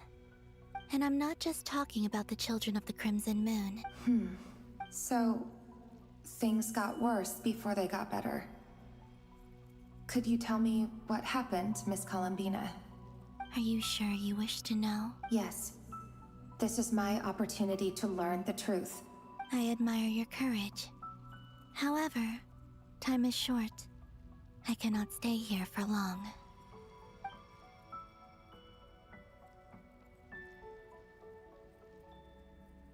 Rerir had seeds of hatred in his heart, and many people nursed them for their own ends. On some level, everything he did was to try and find a way to see you again. But in the end, he came to regret his mistakes. He wanted to apologize for hiding his past from you. Beyond that, he did not say specifically what it was he wished to convey to you, but I'm sure that you've always been on his mind. You are what has kept him going over all these years. I'm sorry, Miss Columbina. This is so upsetting. I'm not sure how to put my feelings into words. It's all right. I understand. Well, that's everything from me. So, I guess I'll be... Wait. One moment. Time flows backwards here. The road ahead only leads further and further into the past. I know. I intend to reach the end of that road. Without a moon marrow, without the 3 moons' power, you won't make it far. Wait, unless... Are you one of the moon goddesses? You could say that. I see. I often think to myself, if life is like a train ride, why haven't I reached the terminus? Where am I even going? And it's not just me. It's this whole place. Wherever it is, it seems like it's existed forever. It's such a mystery. Where is it going? I must seem so ridiculous. I can't answer these basic questions, and yet I jumped right in here without hesitating, only to be torn apart the moment I entered by powerful energy currents. Only my soul remains now. Thinking back, I was suddenly overcome with fear and terror in that moment. Perhaps I too became bewitched by the abyss. I may have been the leverage it needed to control Rerir.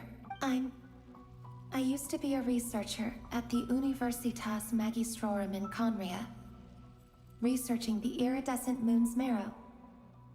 Eventually, I came to the conclusion that time in here flows in reverse. Rerir was one of the Venster King's retainers. With me, He was in an impossible position. It plagued him constantly. I wanted to help him escape his lot in life. I wanted him to be happy. So I thought I'd use this place to return to the past.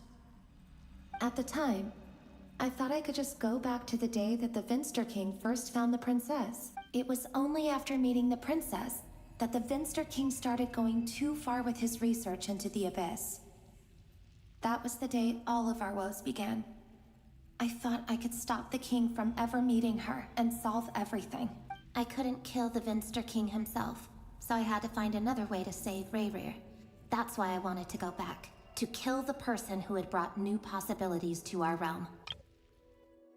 It was only after meeting the princess that the Vinster King started going too far with his research, and I couldn't kill the Vinster King himself, so I had... At the time, it was only after meeting... I wanted to help him escape his lot in life. I couldn't kill the Vinster King himself, so I had to find another way to save Rayrir.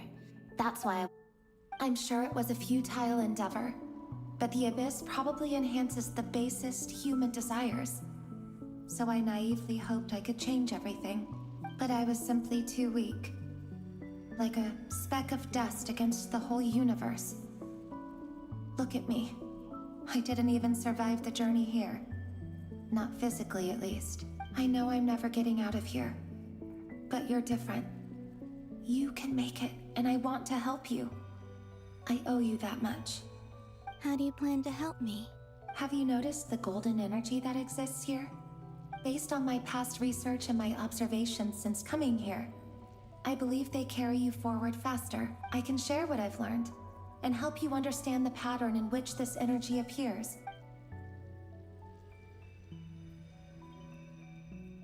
I think you just might... Now, I know you will be able to change the past. Also, I've been speculating about where this space ends. The documentation was scanned, but from what I know of the legends about the moons, the oldest ones seem to begin with Nibelung, king of dragonkind. I have no way of verifying any of it by this point. But if it's true, you might be able to reach that era if you keep walking. Understood.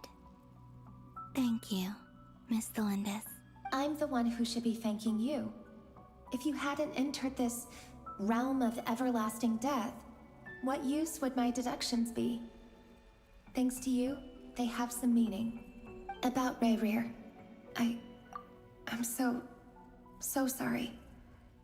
For everything. It wasn't your fault. That's not true. Because we both feared bringing trouble upon each other, neither of us ever told the truth. And that dishonesty sealed our fates. But enough about that. I wish you a safe journey, Miss Columbina.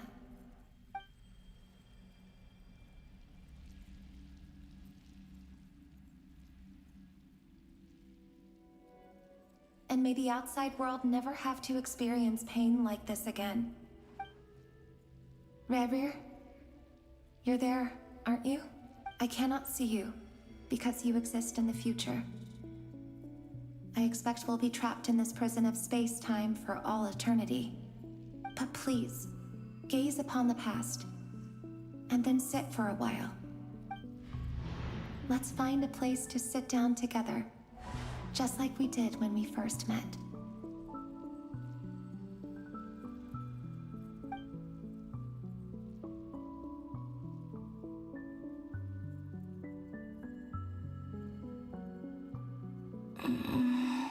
How long have I been walking? How much further till I reach the end? Is there even an end to be found? Everything's getting blurry.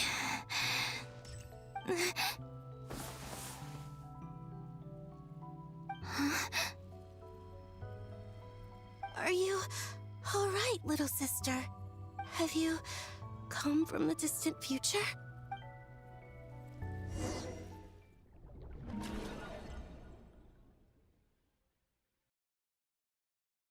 So, how exactly did the moons just disappear? Shouldn't it be a little harder to get rid of major creations like moons? The world is a vast and ancient place. On a certain scale, all life lasts for but a fleeting moment. Miss Nicole explained that the moon goddesses likely perished in the War of Funerary Flame. The moons themselves were also destroyed at that time, save for the Frost Moon, from which a new moon goddess was later born. Am I missing something then? 'Cause the stories say that the moon goddesses were born on the moon, but doesn't Columbina say she was born in Nodcry? Huh. You're right. Why do their birthplaces differ? What's the difference between the two generations of moon goddesses? Also, remember what Sandrone said? Her scans detected 4 moons. In other words, 4 moon marrows. Technically, the result of the scan means that 4 moon marrows were detected and positively identified as moons in that moment. In other words, this piece of information alone isn't enough for us to know how Miss Columbina is doing right now. Yep. We have no way of staying up to date on whether she's dead or alive. She's on her own for now. But at least she's trying her best to get back to us. Yeah. She's a tough cookie. And a sore loser, too. We have to trust that she'll find a way. Because we really need her power. As much as it pains me to say it, we've got no chance of beating Dottore in a straight-up fight. He's much too powerful. It wouldn't even be close. That maniac is going to devour everything in his path until he reaches us. We need to find someone or something that can stop him before he does anything worse. I'll be frank. Our only hope of defeating this false god is with a real moon goddess on our side. I'm not just saying this because Columbina's a friend and I want her back safe and sound. It's just the truth. And I know that even she was no match for him when he attacked, but I don't have a better solution. We're not giving up on saving her, whether she can defeat Dottore or not. Right. Don't worry, Miss Sandrone. We're all aligned on saving Columbina. No one's trying to argue that we can only justify saving our friend because it will help save the world. This is about multitasking. We want to save both. So, she's more than just a moon goddess to you guys? Absolutely. Duh! She's part of the gang! And you are too, you know. Yes, I know. You don't need to labor the point. I knew that the moment I came running over with my documents that I was part of the in-group. I mean, if Arlecchino can fit in, I certainly can. Anyway, as for how we get Columbina back, I've been working on it constantly. But I think I'm still lacking certain information about the moon.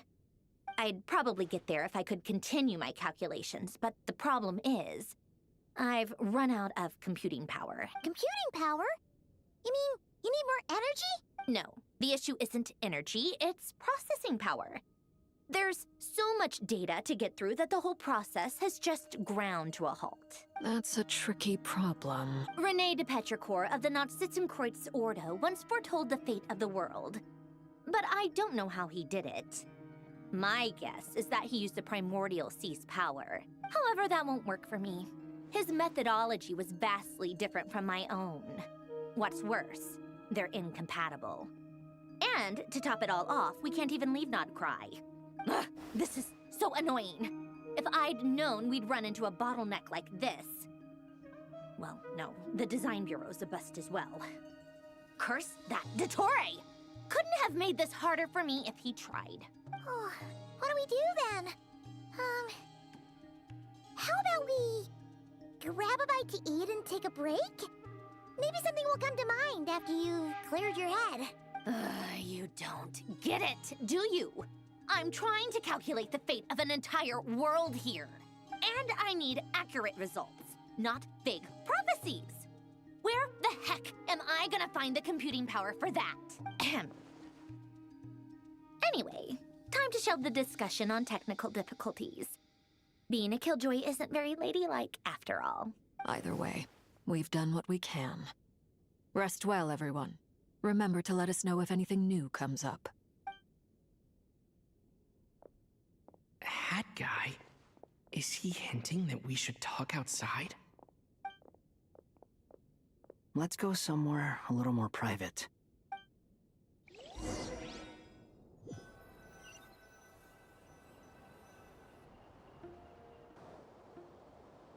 You know that Dory went back to Sumeru, right? Yeah, she mentioned she was planning to head back. Things aren't looking good for Krai. She's gone to spread the word so that Sumeru has a chance to prepare for the worst. From what I know of Dottore, there are two possible reasons why he hasn't made a move yet. One is that he's still working through some kinks in his new powers. The other is, he wants to see how we're going to react. He'll easily devour everything eventually, so I guess he's in no rush to make it happen. The first false god he made was me. Now it's his turn.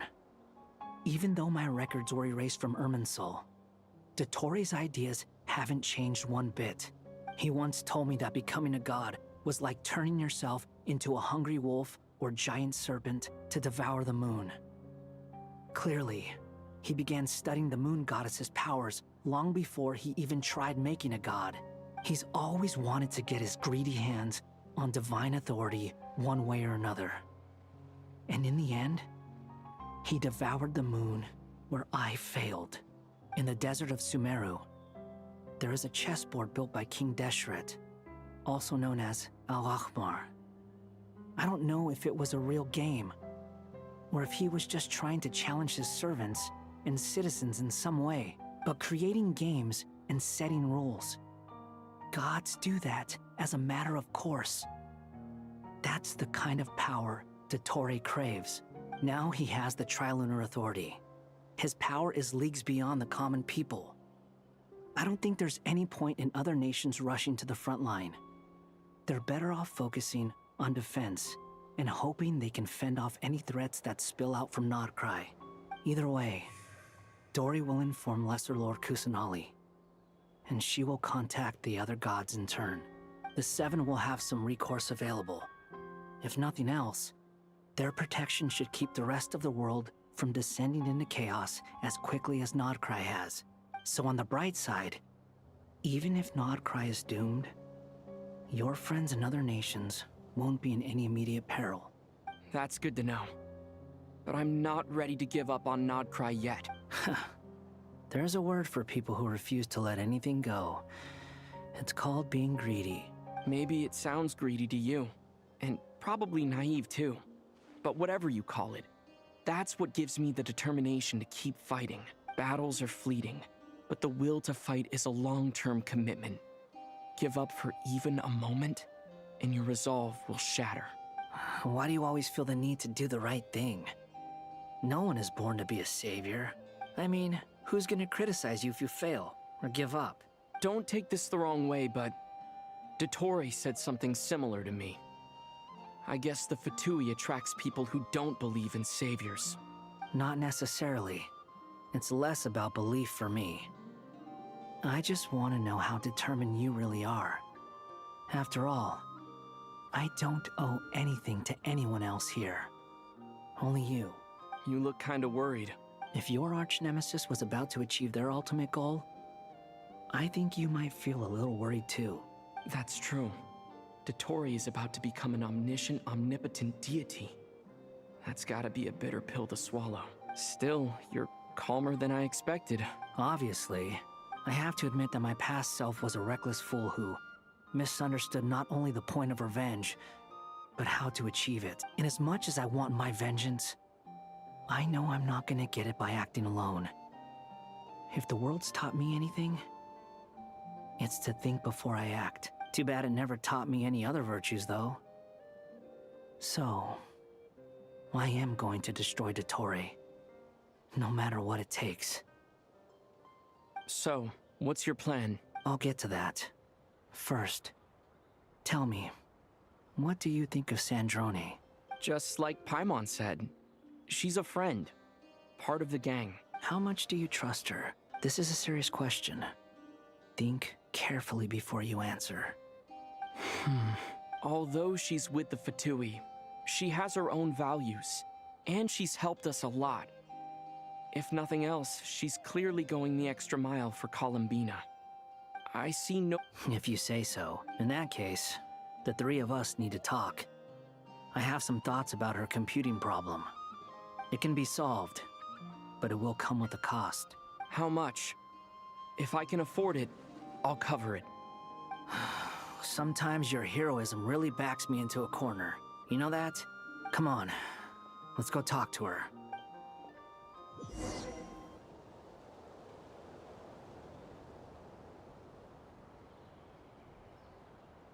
The night cometh.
Ad Astra Abyss.